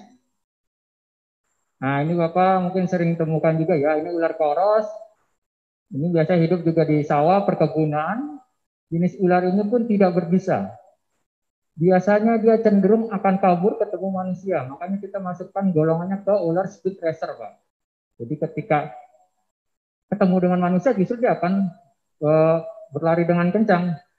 Akan menyerang ketika merasa terpaksa, ketika dia merasa terancam. Ya, ini ularnya ular koros. Selanjutnya ada ular kanang sapi. Ular lanang sapi ini memang karakternya agak agresif. Ketika dia merasa terancam, dia akan membentuk letter S gini. Untuk letter S dan fokus akan menyerang ke bagian atas. Jenis ular ini pun tidak berbisa. Nah, ini mungkin sering ditemukan juga. Next. Ini pun sama ya. Ini ular pipa. Ular pipa atau juga ada yang disebut juga ular kepala dua. Jenis ular ini tidak berbisa. Kadang-kadang banyak yang salah mengidentifikasi. Ada yang bilang ini ular cabai. Memang hampir mirip. Jadi ini ular ini sama sekali tidak berbisa dan karakternya pun pasif. Dia tidak akan menyerang manusia gitu ya. Jadi kalaupun kita ambil, resiko tergigit agak kecil karena memang dia sangat pasif. Lanjutnya, nah ini ular pelangi, Pak. Warna-warni ya, Pak? Iya, ular pelangi. Nanti kita bawa yang aslinya ya. Udah ada contoh yang aslinya. Ini ular pelangi ini biasanya kalau ini hidupnya di persawahan dan dia tipenya adalah tipe penggali, Pak. Itu kelihatan bentuk kepalanya dan ini sama sekali tidak berbisa. Kalau untuk pecinta reptil ini dikategorikan agak jinak, Pak. Ketika ketemu di alam, kita pegang pun tidak masalah gitu. Dia tidak akan menggigit. Next, ya boleh dikatakan pasif. Ya, nah ini untuk jenis-jenis spesies ular berbisa rendah. Lanjut. Nah ini mungkin Bapak sudah tahu ya. Ini ada penyebutannya, ada macamnya, ada banyak. Disebut ada yang ular janur, ular pucuk. Ya ini berbisa rendah, tetapi berisanya tidak ke manusia, hanya ke mangsanya aja. Jadi ada mungkin mitos ya, yang bilang kalau digigit ular janur ini mengakibatkan kematian, terus nyerangnya ke ubun-ubun. Kenapa sih bisa ada mitos seperti itu? Karena apa? Posisi ular ini memang hidupnya di atas pohon, otomatis yang diserang bagian kepala. Iya. Gitu. Jadi kalau misalnya ini banyak kejadian mati ya mungkin karena dia orang itu naik kaget ular ya jatuhnya dari pohon Pak, jadi bukan dari ularnya ini. Jadi matinya karena jatuh Bang Udu. Iya, ya. Jadi ular ini sama sekali tidak berbahaya, maksudnya bisanya hanya rendah. Untuk ke hanya untuk ke mangsanya aja. Selanjutnya, nah ini ular cincin mas atau ular taliwangsa. Biasa ditemukan di hutan-hutan mangrove, Pak. Kalau di sini agak jarang ya. Kecuali yang punya peliharaan dia lepas. Dan ini tipenya tipe taring belakang. Selama kita tergigit di bagian gigi depan, taring depan, dia tidak akan ada efek sama sekali. Ketika kita kena taring bagian belakang, paling berbahaya untuk manusia, tidak menyebabkan kematian, hanya demam aja, Pak. Demam, bengkak, seperti itu. Dan ini jenisnya di pohon ya Pak. Dan memang karakternya agak agresif. Selanjutnya, ini tadi disebutin Dr. Tri nih. Sekarang masih jadi perdebatan ular pundak bromo atau ular picung, Pak. Atau ada yang bilang juga bedudak seruni. Ada yang mengkategorikan dia mempunyai bisa. Ada yang mengatakan dia punya racun. Jadi beda nih Pak. Antara bisa dan racun. Kalau racun itu kan produk dari manusia ya, bisa dari makanan. Ya. Karena dia makannya kodok itu mengandung racun, bisa juga dia mempunyai racun dari makanannya. Alangkah baiknya kalau ketemu ular ini memang harus menggunakan alat. Karena di penelitian di Jepang, untuk golongan darah tertentu bisa mengakibatkan kematian. Contohnya golongan darah A. Kalau tergigit ular ini? Iya. Jadi ini tadi dokter Tri bilang, yang keluarga Rhabdomys itu masih simpang siur. Ada yang mengkategorikan bisa menengah, bisa tinggi, bisa rendah. Tapi secara penelitian di LIPI, dia dikategorikan masuk berbisa rendah. Lanjutnya, kita masuk ke jenis ular berbisa tinggi. Ya ini ular gadung luwuk, Pak. Gadung luwuk atau ular bangka laut. Ada yang nyebut juga ular hijau ekor merah. Biasa ditemukan di Jawa Barat, Jawa Timur. Kalau untuk Jawa Barat, dominan matanya berwarna kuning. Kalau yang timur, biasanya matanya berwarna merah. Dan ini jenis bisanya yang tadi dokter Tri sebutkan, yaitu bisanya hemotoksin. Dia keluarga viper, bertaring lipat. Jadi saat dia mau menggigit, taringnya dia akan keluarkan. Setelah selesai dia menggigit, dia akan lipat kembali. Ini yang kadang-kadang ketika kita evakuasi, nanti sebaiknya tidak menggunakan karung.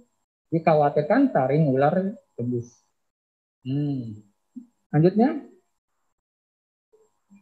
ini sama keluarga viper juga. Ini bandotan kayu. Lebih dominan banyak ditemukan di sekitar Jawa. Di daerah-daerah Serang ini banyak juga, tapi memang bisanya sama, bisa hemotoksin melalui darah. Selanjutnya, bandotan kayu ya? Iya, bandotan kayu. Ini tadi dokter tadi sebutkan, ular Daboya ruseli atau bandotan Cusco. Biasa ditemukan di sekitaran daerah Jawa Timur. Ini endemiknya Jawa Timur, saudara Pak. Betul nggak tuh Bang, yang apa namanya yang beracun berbisa itu, yang bahaya itu yang kepalanya lancip katanya? Iya, jadi kalau secara visual, ya secara visual kita bisa membedakan dari kepala itu segitiga, oval, atau bercoraknya berwarna yang cerah. Tetapi tidak 100% benar. Karena apa? Ada beberapa jenis ular yang memang bentuk kepalanya hampir mirip dengan ular berbisa. Kalau untuk lebih spesifiknya mungkin kelihatan untuk keluarga-keluarga jenis ular viper yang memang kepalanya dominan segitiga. Jadi tetap kalau untuk mengetahui berbisa atau tidak, kita wajib nangkep, kita lihat ada taringnya atau tidak. Taring bahkan ya. Iya, jadi kalau secara visual mata kita bisa lihat bentuk kepala seperti ular-ular viper segitiga dan oval yang berbentuk seperti kobra, ulang-uling. Next. Nah, ini ular tanah nih, yang tadi dokter Tri sebutkan. Yang biosef itu, salah satunya ya ular ini, ular tanah. Karena buat rekodnya sebenarnya lumayan banyak Pak, untuk yang membunuh, membuat manusia mati itu ya dengan ular tanah ini. Karena apa? Dia kamuflasenya sangat pintar, karena ketika digigit ular berbisa, biasanya orang pertama itu nggak akan merasakan sakit. Nanti setelah berjalan 1 kali 14 jam mungkin baru terasa. Beda dengan ular yang tidak berbisa, dia karena bentuknya melukai, ketika kita tergigit kita akan merasakan sakit di awal. Next. Makanya tadi saran dari dokter Maharani itu atau dokter Tri tadi itu jangan bergerak kalau pasca digigit itu. Iya, jangan bergerak. Jadi imobilisasi tadi itu. Iya, karena kan kalau orang awam itu kayak dia di ladang tergigit, kan dia tetap jalan. Iya, karena dia tidak menyadari kan, akhirnya baru terasa sistemiknya itu. Ya. Nah ini ular welang Pak. Ini ular welang ini sangat berbisa juga. Ini hampir mirip kepalanya nanti dengan ular pelangi. Jadi ada perbedaan nanti antara ular welang dengan ular weling. Next. Ini ular weling nih. Kalau buat kami ya Pak, buat saya, di Jakarta sebenarnya ular berbisa ini paling tinggi di antara jenis ular berbisa lainnya. Misalkan king cobra. Karena untuk ular weling ini sekali dia mematuk bisa menghasilkan 5 mg Pak. 5 mg bisa. Bisanya itu? Iya. Tetapi efek dosis fatal ke manusia itu cukup 1 mg sudah mengakibatkan kematian. Tapi untuk bad recordnya sendiri justru jarang Pak. Karena apa? Dia ini jenis ular pemalu nih. Ular-ular ini pemalu. Dia pasif. Kalau dia tidak merasa terancam banget, dia tidak akan menggigit. Beda sama kobra dan king cobra. Dia lebih agresif. Ya? Next.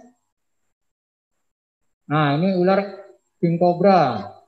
Ini kagak ngomong. Salah satu jenis ular berbisa tinggi yang ukurannya bisa mencapai panjang 3-5 meter Pak. Makannya pun ular. Mungkin kalau di sini agak jarang ya. Biasanya memang daerah Lampung, terus daerah-daerah Tangerang pun ada sebenarnya ya.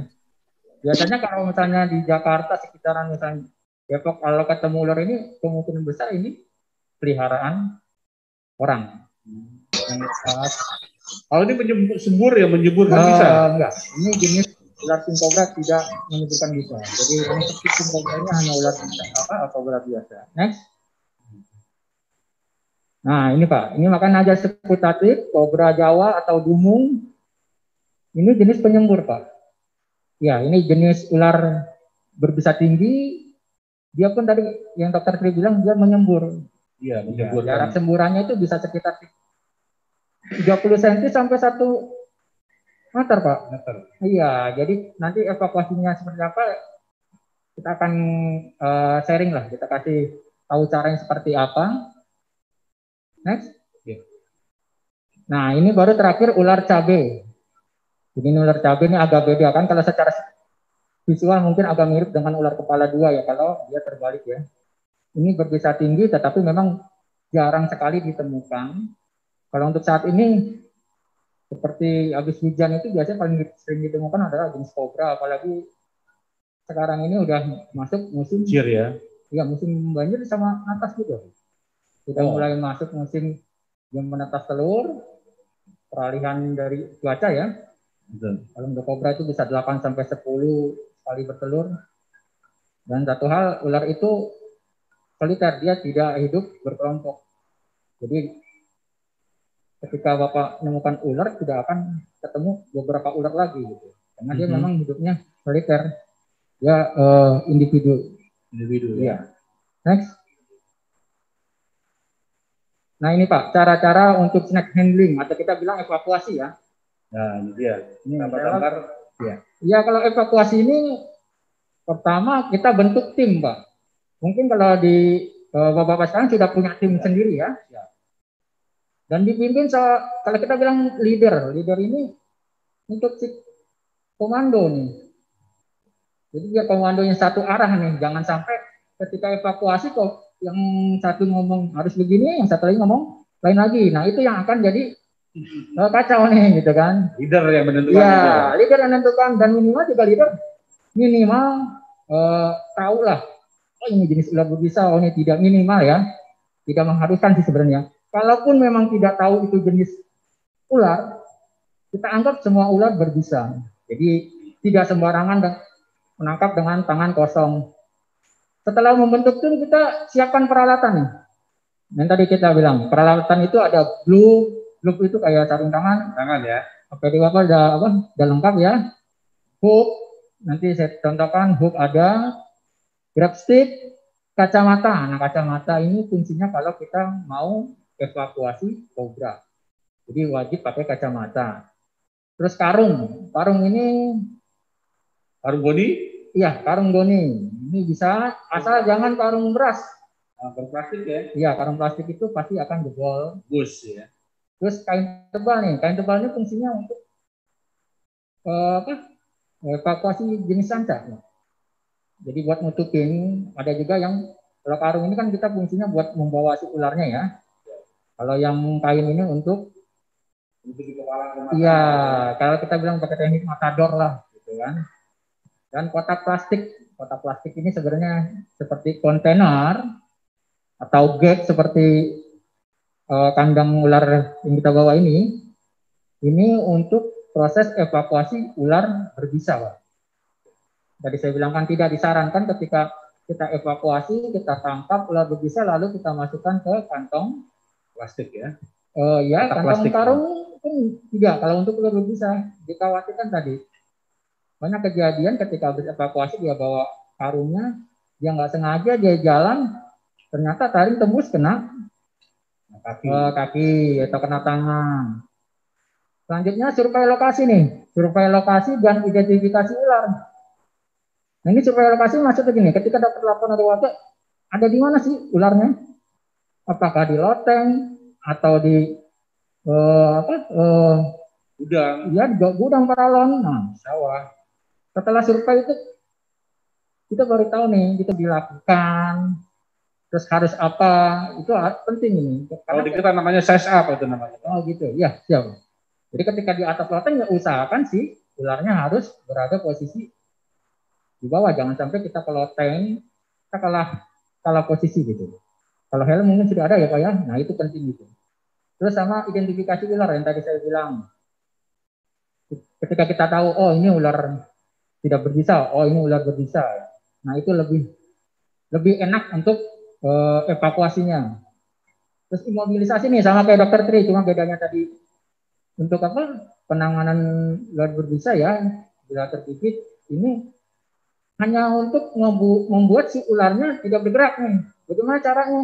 Kita bisa mengkondisikan nih, entah bisa kita tutup pakai ember atau apapun ketika dianya sudah mau jalan nih.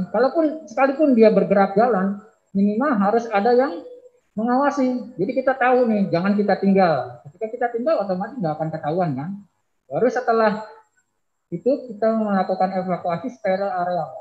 Janganlah sampai masyarakat berkumpul karena akan mengganggu kan. Terus kita lihat juga kalau memang sangat ini ya, kalau bisa sih di kami juga hindarin benda-benda yang tajam ya, karena juga akan melukai si satwanya. Next. Iya.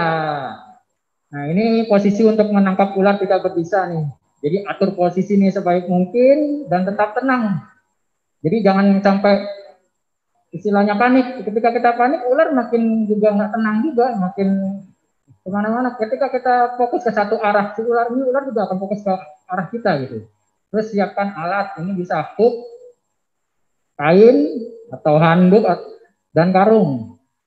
Kalau memang ular ukurannya besar, sampai 1 meter, 2 meter, nah satu orang ini bertugas untuk pegang ekor. Satu di ekor, satu lagi di depan, ya pegang handuk atau kain untuk tutup kepala. Jadi tutupnya itu pun secara perlahan, tidak langsung lempar seperti kita melempar handuk ke kepala ini, ya. Jadi perlahan, sangat perlahan. Ketika sudah yakin tertutup kepala, nah kita bisa lihat, kita bisa tangkap di bagian lehernya. Setelah itu masukkan ke dalam karung. Ingat bagian masuknya itu badan atau ekor, jadi jangan kepala dulu. Iya, lebih enak sih kalau untuk berdua badan atau ekor. Kita karena terbiasa badan ya, jadi badan masuk tengah-tengah, ekor masuk. Setelah itu kepala baru terakhir. Kalau memang tidak yakin untuk dilepas, bisa juga langsung dari luar karung itu kita pegang alih kepalanya, Pak. Nah, nanti kita contohlah gitu ya. Kalau kepalanya disolasi itu gimana, Pak? Saran saya sih bungkus kalau sudah di karung sih jangan disolasi. Saran saya ya, gitu. Karena akan menyakiti hewan juga. Karena ketika kita mencabut solasi itu, maka sisi ular akan terkelupas, Pak. Kalaupun memang terpaksa disolasi, jangan sampai tertutup mata dan hidung. Iya. Bisa membuat kematian atau iya. Intinya sih kalau sudah dimasukkan ke dalam karung atau kotak, nggak perlu disolasi lagi gitu. Jadi itu aja sih. Ya. Kecuali kalau memang mesti dibawa tapi tidak ada karung atau kotak, ya oke disolasi. Tapi jangan terlalu sampai kencang banget gitu, karena akan menyiksa dia. Nah, setelah masuk ke karung, ikat jarak itu 15 sampai 20 cm dari ujung karung. Jadi harus ada jarak juga. Kita juga untuk ular berbisa gitu kan, itu harus dijaga jarak juga. Next. Nah, ini posisi untuk menangkap ular berbisa. Sama, atur posisi sebaik mungkin, tetap tenang, siapkan alat itu ya grab stick ya. Grab stick itu paling simpel, Pak. Hook, kacamata, dan kontainer.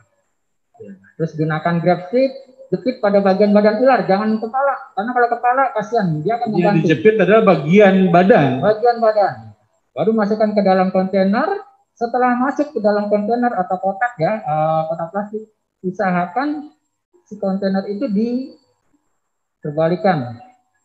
Jadi posisi atasnya itu di bawah, jangan di atas karena khawatir akan mundur, malah akan lepas. Kontainernya di iya, dan kontainernya pun harus transparan ya, karena ketika misalnya Bapak habis evakuasi mau ditaruh di kantor dulu, jadi orang-orang kan banyak, teman-teman banyak yang lihat ya. Next.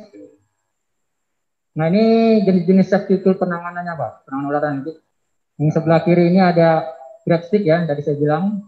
Ini kapitan grab stick. Terus ada snack bag. Yang tengah ini snack bag kita bilang ya. Snack bag ini fungsinya kalau kita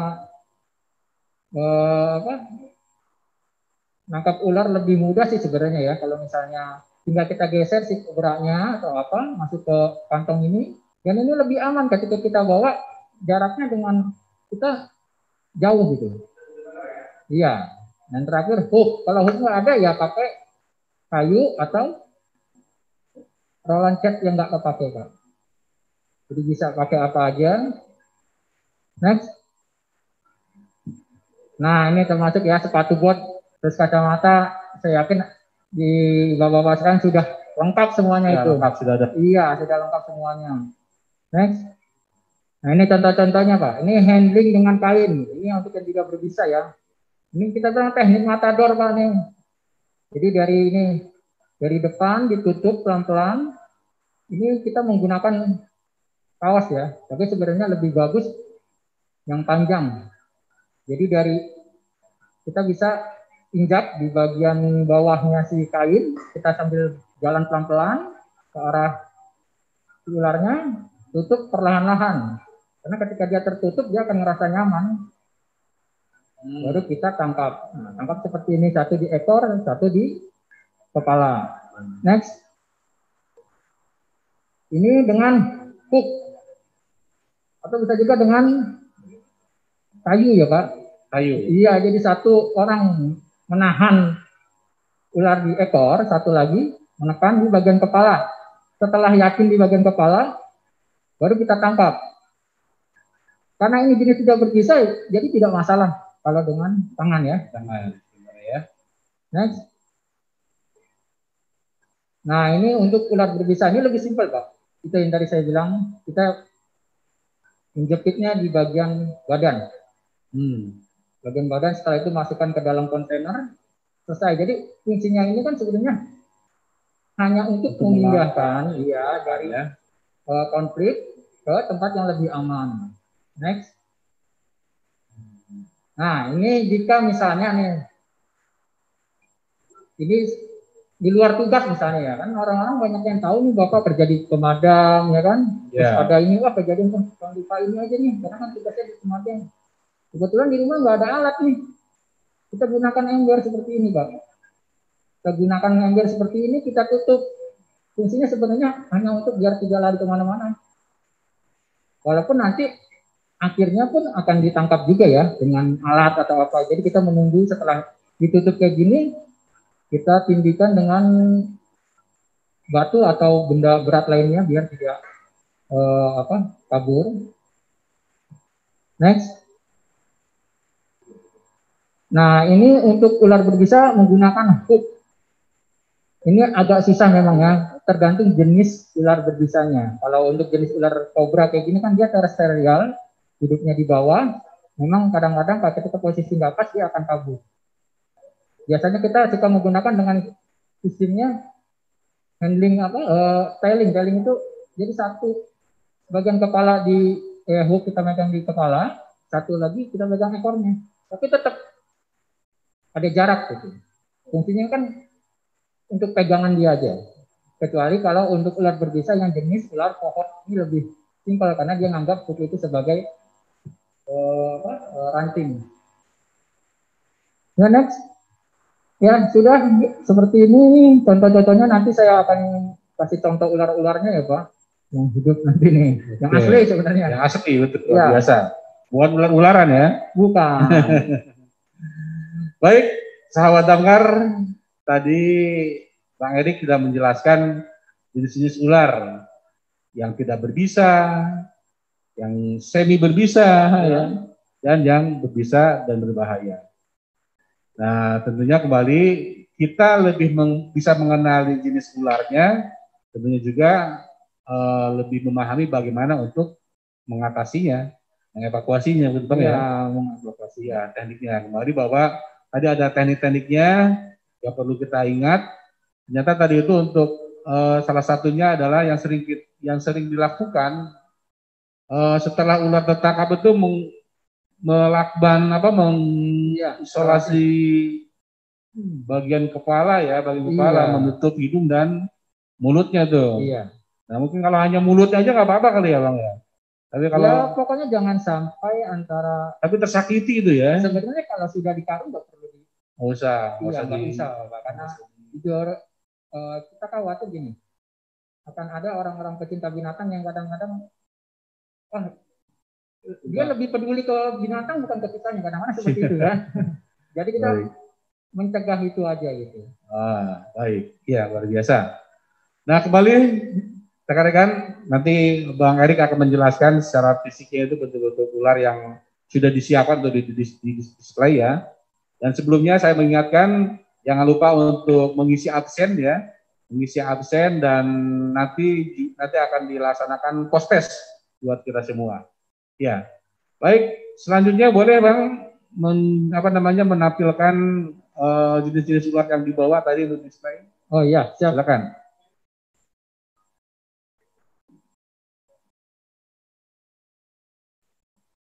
Ya, diarahkan kamera ke Bang Erik ya. Lebih di zoom lagi. Atau di sini, atau di sini aja. Ya.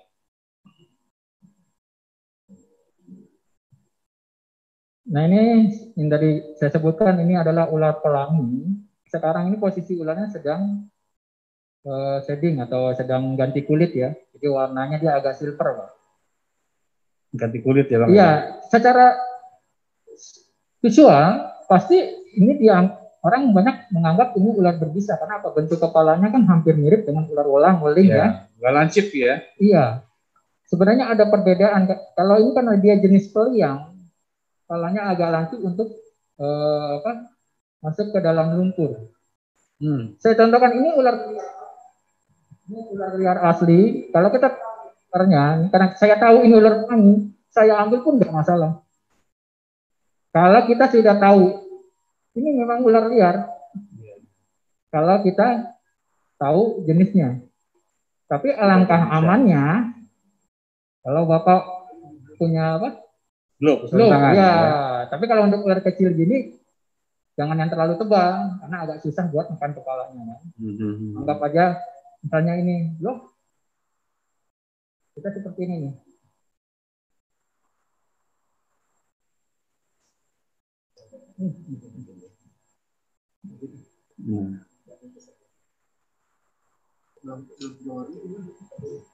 Nah ini kan nggak nyaman dia nih. Jadi kalau ketika kita megang seperti ini ya minimal ya ekor harus kita pegang juga. Kalau dia pup berarti dia stres ularnya.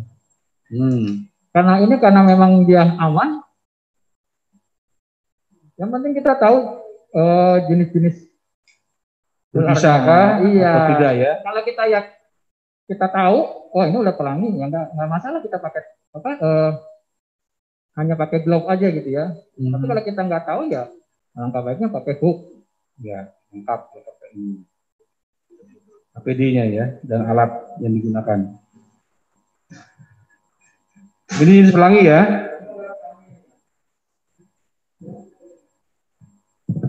Kemudian ini ular tali wangsa atau ular cincin emas, Pak. Berbisa tapi dia taring belakang. Jadi kalau misalnya saya pegang, dia gigit seperti ini, itu tidak akan berakibat apa-apa.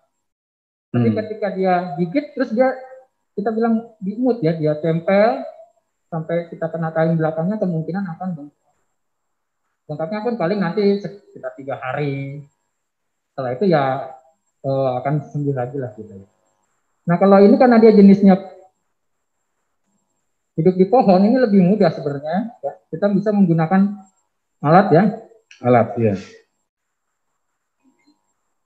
Nah hook nih, kita pakai hook.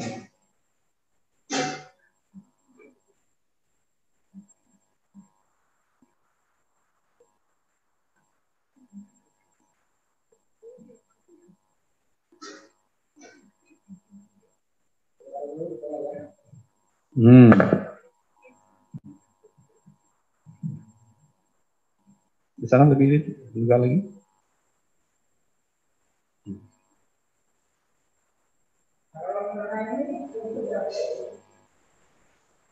Nah, cukup badannya, ekornya. Iya.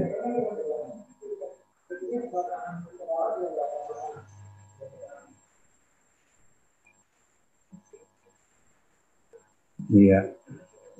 Ya.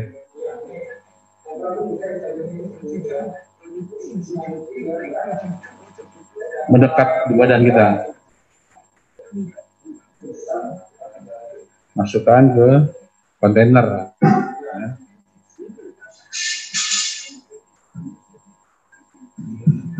Oke.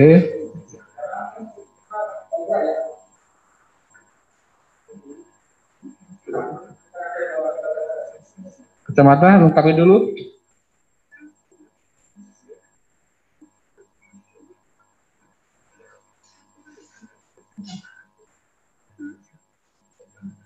Ya, pastikan aman dulu. Sarung tangan. Glove-nya.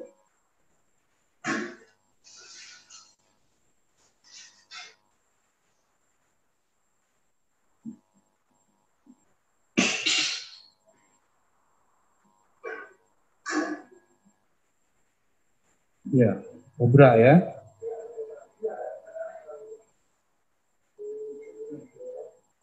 Di lantai. Ubin.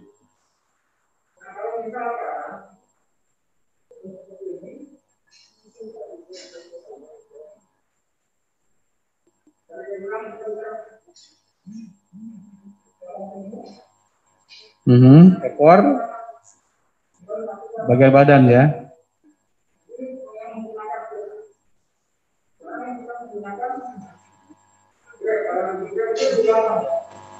Dijepit ya Bang.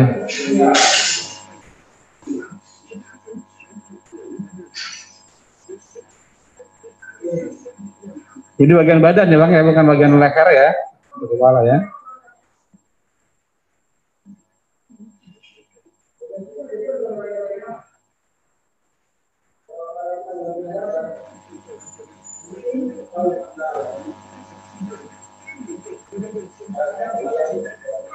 Ya.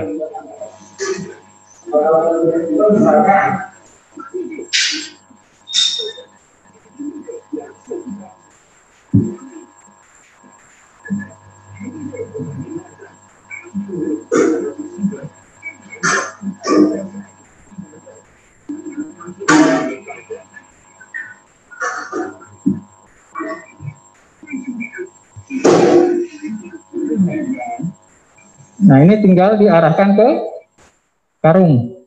Karungnya.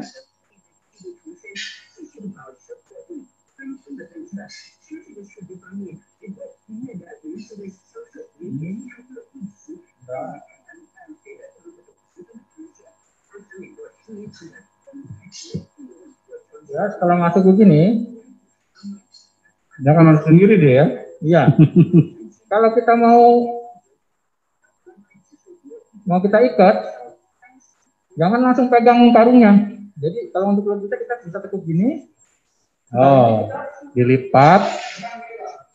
Memastikan bahwa ularnya ini ada di bawah. Baru kita bisa pegang karungnya. Ini kita ikat. Jadi jangan langsung seperti ini. Kita begini ini kan kita dia bergerak ya. Iya. Ketika nanti kita mau ikat, kepalanya ternyata ada di sini nih. Nih seperti ini. Iya. Nah itu dia langsung tembuskan taringnya. Betul ya. Iya. Nah setelah diikat, ini lebih aman karena apa? Ada jarak.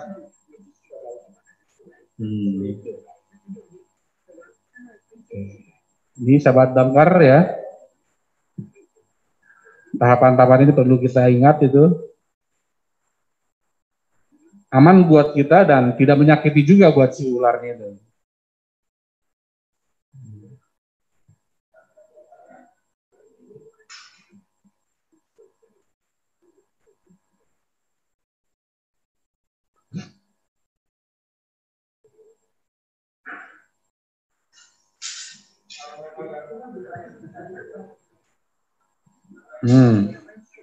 Itu mana saya tidak menganjurkan kalau sangat terpaksa. Ini, ya.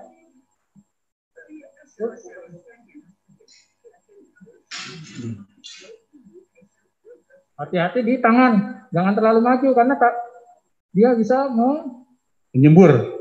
Ya, menyembur dan memiringkan taringnya, Pak. Oh, kalau jari saya maju ke sini, taringnya dia keluar seperti ini. Karena mulutnya bisa dia miringkan. Jadi memang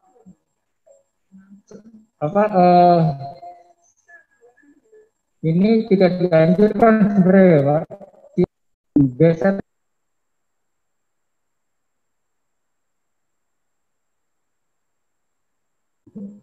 berisiko buat kita. Iya. Masukkan. Ya.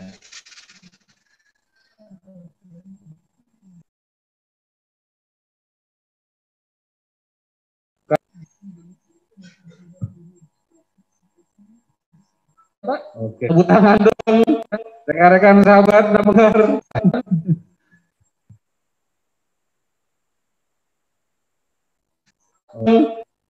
Baik, tadi telah diperagakan ya. Bagaimana penanganan evakuasinya atau menangkapnya itu, ya. Dengan alat-alat yang sudah ada, dan tentunya untuk di Damkar ini rata-rata alat yang kita miliki sudah ada tuh, Bang. Oh, siap ya. Nah, baik sahabat Damkar, luar biasa tadi paparan yang disampaikan oleh Bang Erik ya terkait dengan jenis-jenis ular, kemudian diperagakan juga bagaimana untuk menanganinya, dan ini tentunya sangat berguna sekali buat kita.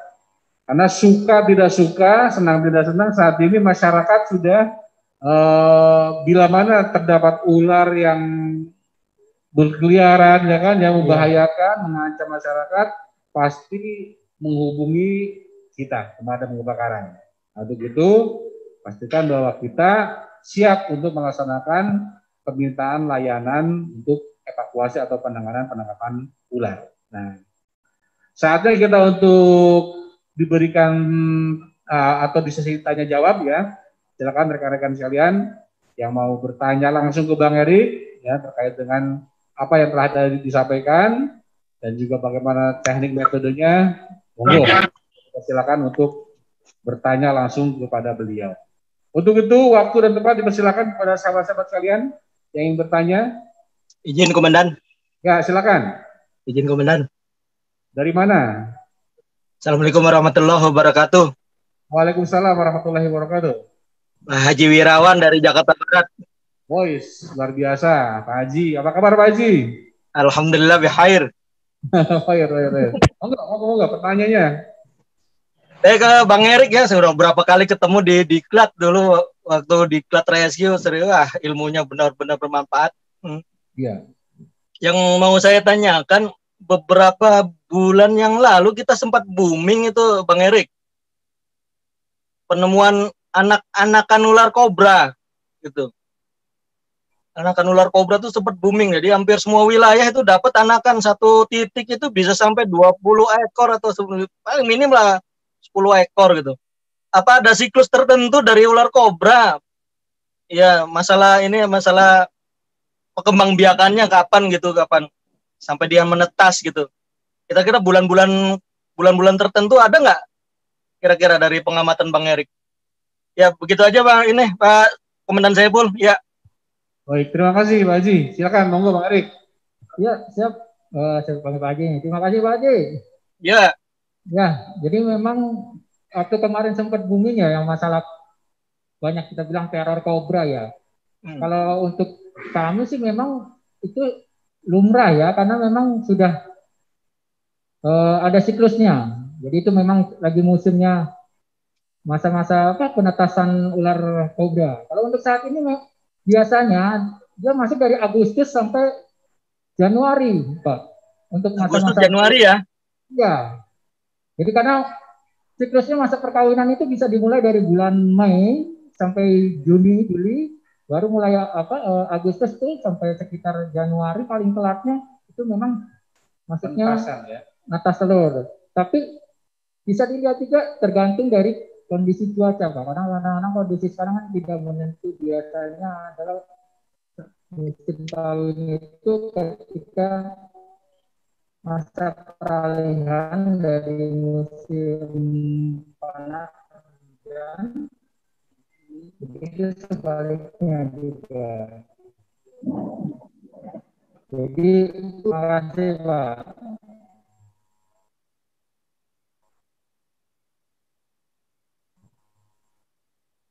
Baik. Cukup Pak Haji ya. Audionya kurang jelas mah ini Baik. Komandan. Ada lagi?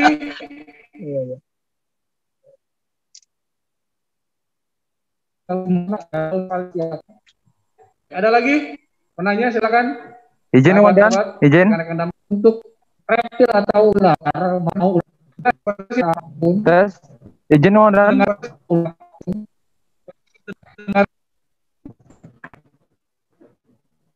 Relawan tadi karena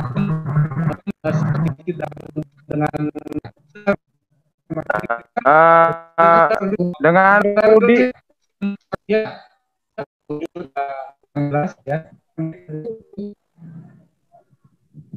Ya, mohon ditunda dulu sebentar untuk pertanyaannya. Ya, sekali lagi mohon ditunda dulu pertanyaan sebentar saja. Persiapan nih Komandan nanyanya. Pertanyaan tadi dari Pak Haji Wirawan karena tadi suaranya agak terganggu. Silakan Pak Erik. Ya, jadi untuk ular ini memang ada siklus dia berkembang biak atau bertelur ya. Biasanya siklusnya itu mulai dari bulan Agustus sampai Januari itu memang sudah masuk masa-masa ular menetas. Jadi ketika mulai Mei itu udah masuk siklus masa perkawinan. Jadi ketika ada banyak nih, itu memang sudah siklusnya si ular netas. Seperti itu, Waji. Oke. Iya, sekarang silakan yang mau bertanya tadi. Ya, Rudi, Pak Haji. Rudi. Izin. Ya, Rudi dari Jakarta Selatan. Silakan. Ya, baik. Selamat siang, Mas.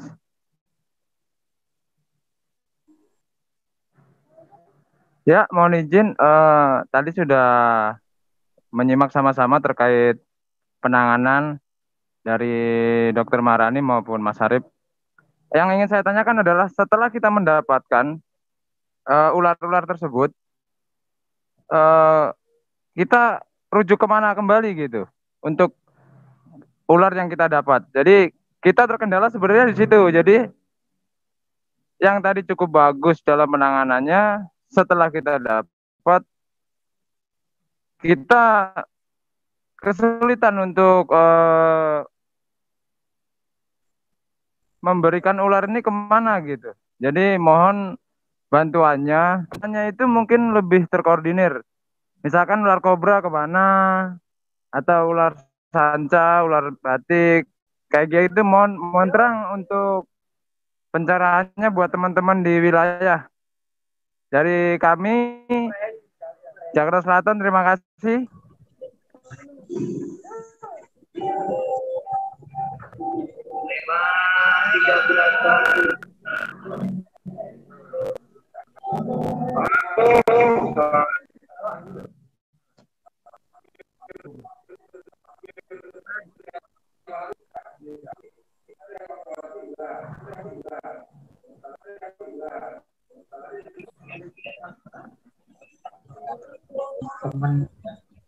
Karena memang jujur pertanyaan yang sering ditanya aja Pak, ketika karena memang jujur aja sudah dapat ya misalnya evakuasi, kan bingung mau dikemanakan. Kalau misalnya ke tempat kami ya, misalkan kita bilang lembaga konservasi, kalau memang stoknya itu tidak ada, kita bisa bisa menerima. Tetapi kan sekarang memang banyak ya. Misalkan contoh sanca batik ditaruh di taman reptil atau taman mini, kita pun agak kewalahan pertama kondisi untuk pemberian pakan ya Pak ya. Karena kita juga menyesuaikan sesuai RAB juga ya.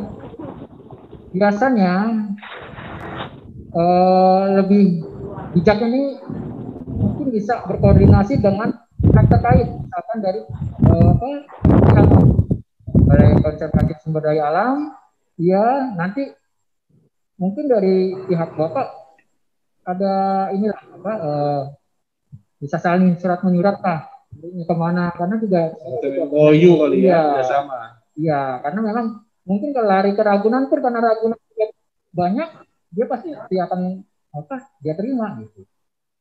Karena memang kembali lagi kita pun sebagai konservasi pasti ada kekurangan misalnya buat pakan ya gitu. Nah ini memang agak dilema juga ya Pak ya.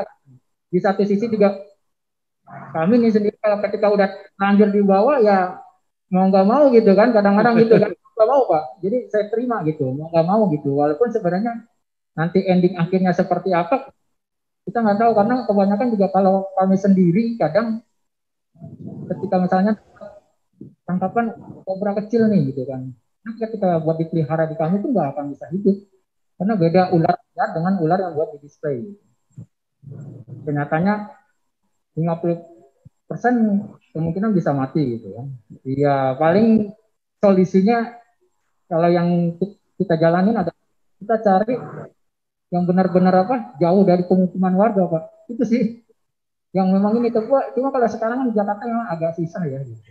Cuma ya kembali lagi mungkin bisa bekerja sama dengan BKSDA nanti, karena mereka juga kan ada program lepas liar juga Pak di Pulau Seribu atau yang tidak berpenghuni siapa tahu gitu kan. Ya, bisa digunakan untuk penampungan di sana ya. Iya, siap. Oke, baik. Luar biasa.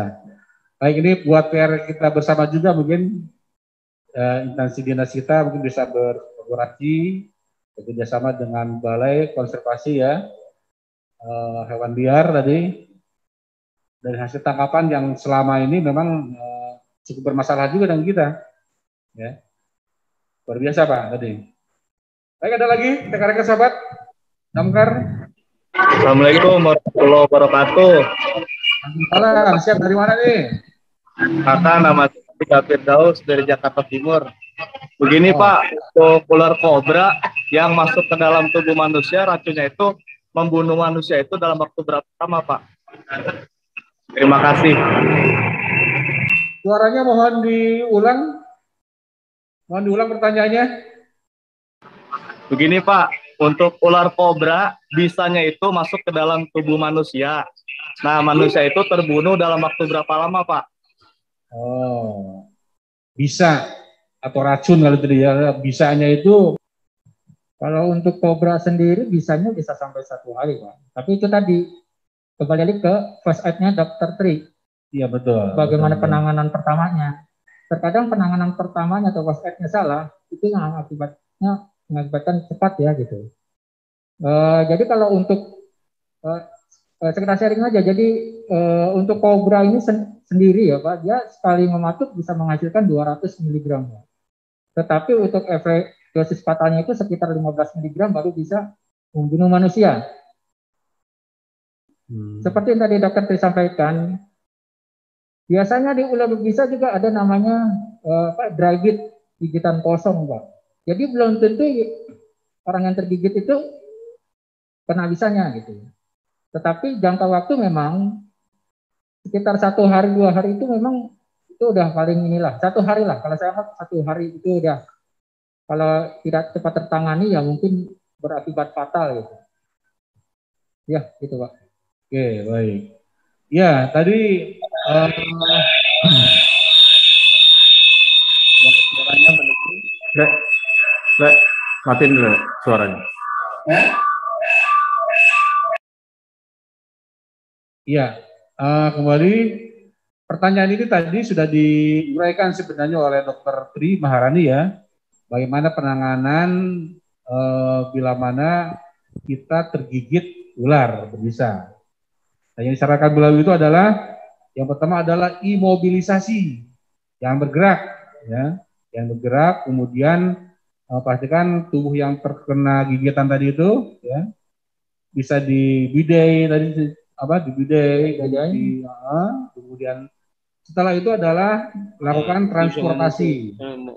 Transportasinya adalah segera menuju ke rumah sakit terdekat. Siapa lagi mau nanya gitu? Ke rumah sakit institusi, puskesmas. Selanjutnya adalah sudah tanggung jawab dari medis, ya, atau tim dari rumah sakit. Nah, tugas kita adalah tadi bila mana tergigit, sekali lagi sarankan atau lakukan imobilisasi dan segera untuk transportasi ke rumah sakit terdekat. Caranya begitu tadi. Ya. Baik, ada lagi? Assalamualaikum. Ya, waalaikumsalam. Siap. Dari mana? Dari Chandra, dari Duren Sawit. Ya, silakan pertanyaannya. Yang bertanya ini untuk terkait dengan tugas yang sekarang mungkin musim banjir. Ya. Ada nggak apa ular sempurna itu bisa diulang lagi? Boleh diulang lagi? Ya, terkait dengan tugas kita yang sekarang sudah masuk musim banjir. Kira-kira apakah semua ular itu bisa berenang? Dan bagaimana kalau misalnya ada ular di genangan air itu kita untuk mengevakuasinya gitu. Demikian. Ularnya ada di genangan air gitu, Bang. Penanganan gimana sih?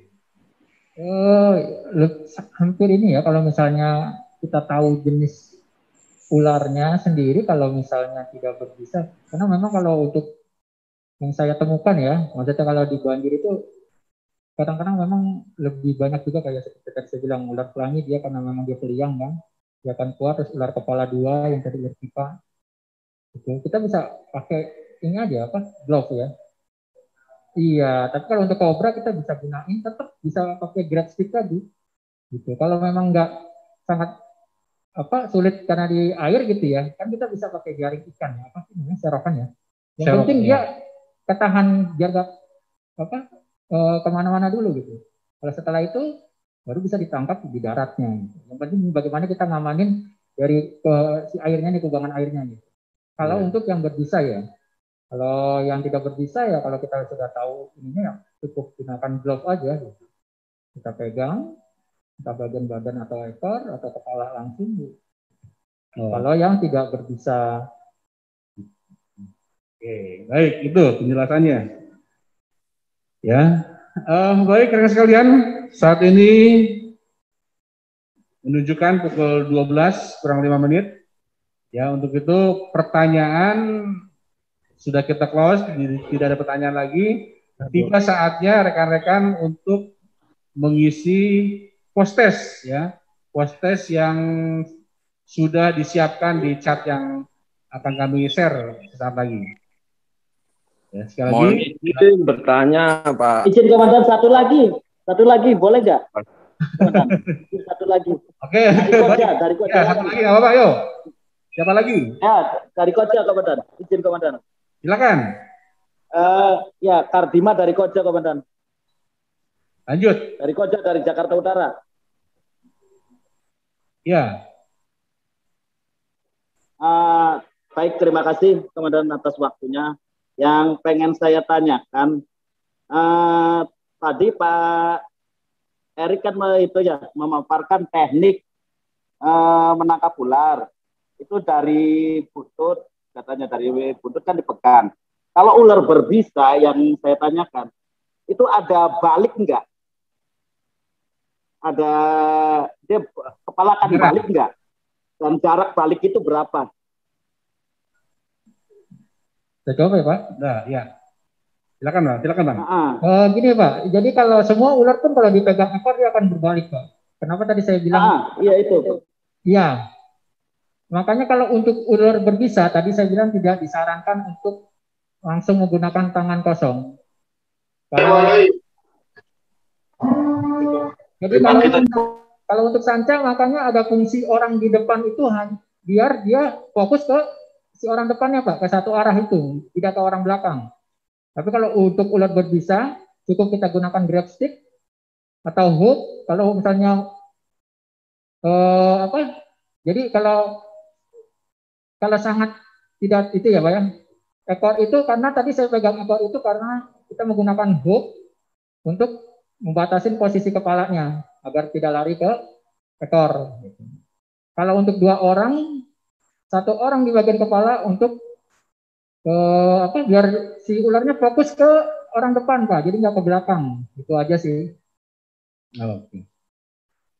Tadi tekniknya ya Pak, yang Bang seperti itu ya.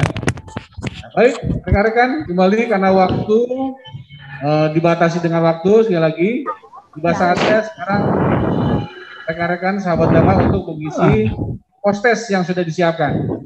Assalamualaikum Komandan, mohon izin. Iya, mohon maaf karena waktu yang sudah pukul 12 ini. Ya, mungkin ini agak penting dan untuk saya tahu biasanya kita ini kan setelah evakuasi si ular itu kita bingung untuk diserahkannya kemana. Oh tadi sudah. Oh tadi sudah. Pernyataan itu sudah dijawab tadi. Siap benar.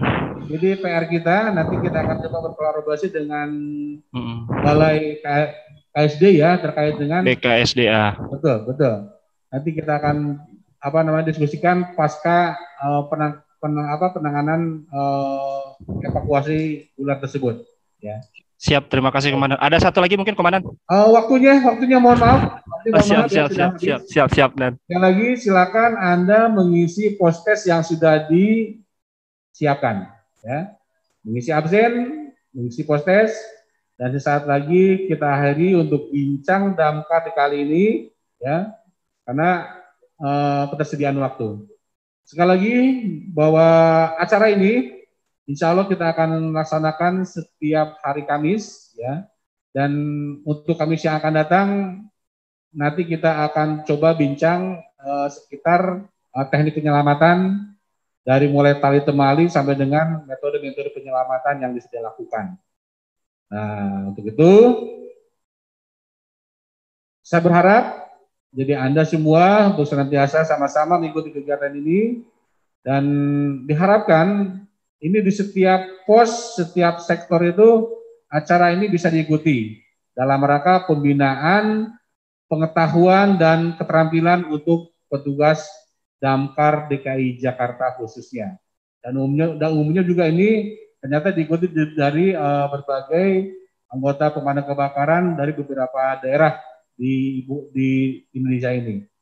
Ya, sekali lagi silakan isi postes absen yang telah disiapkan dan semoga apa saja yang baru kita laksanakan tadi dan kita bahas dari Dr. Tri Maharani dan tadi juga dengan Bang Erik, ya.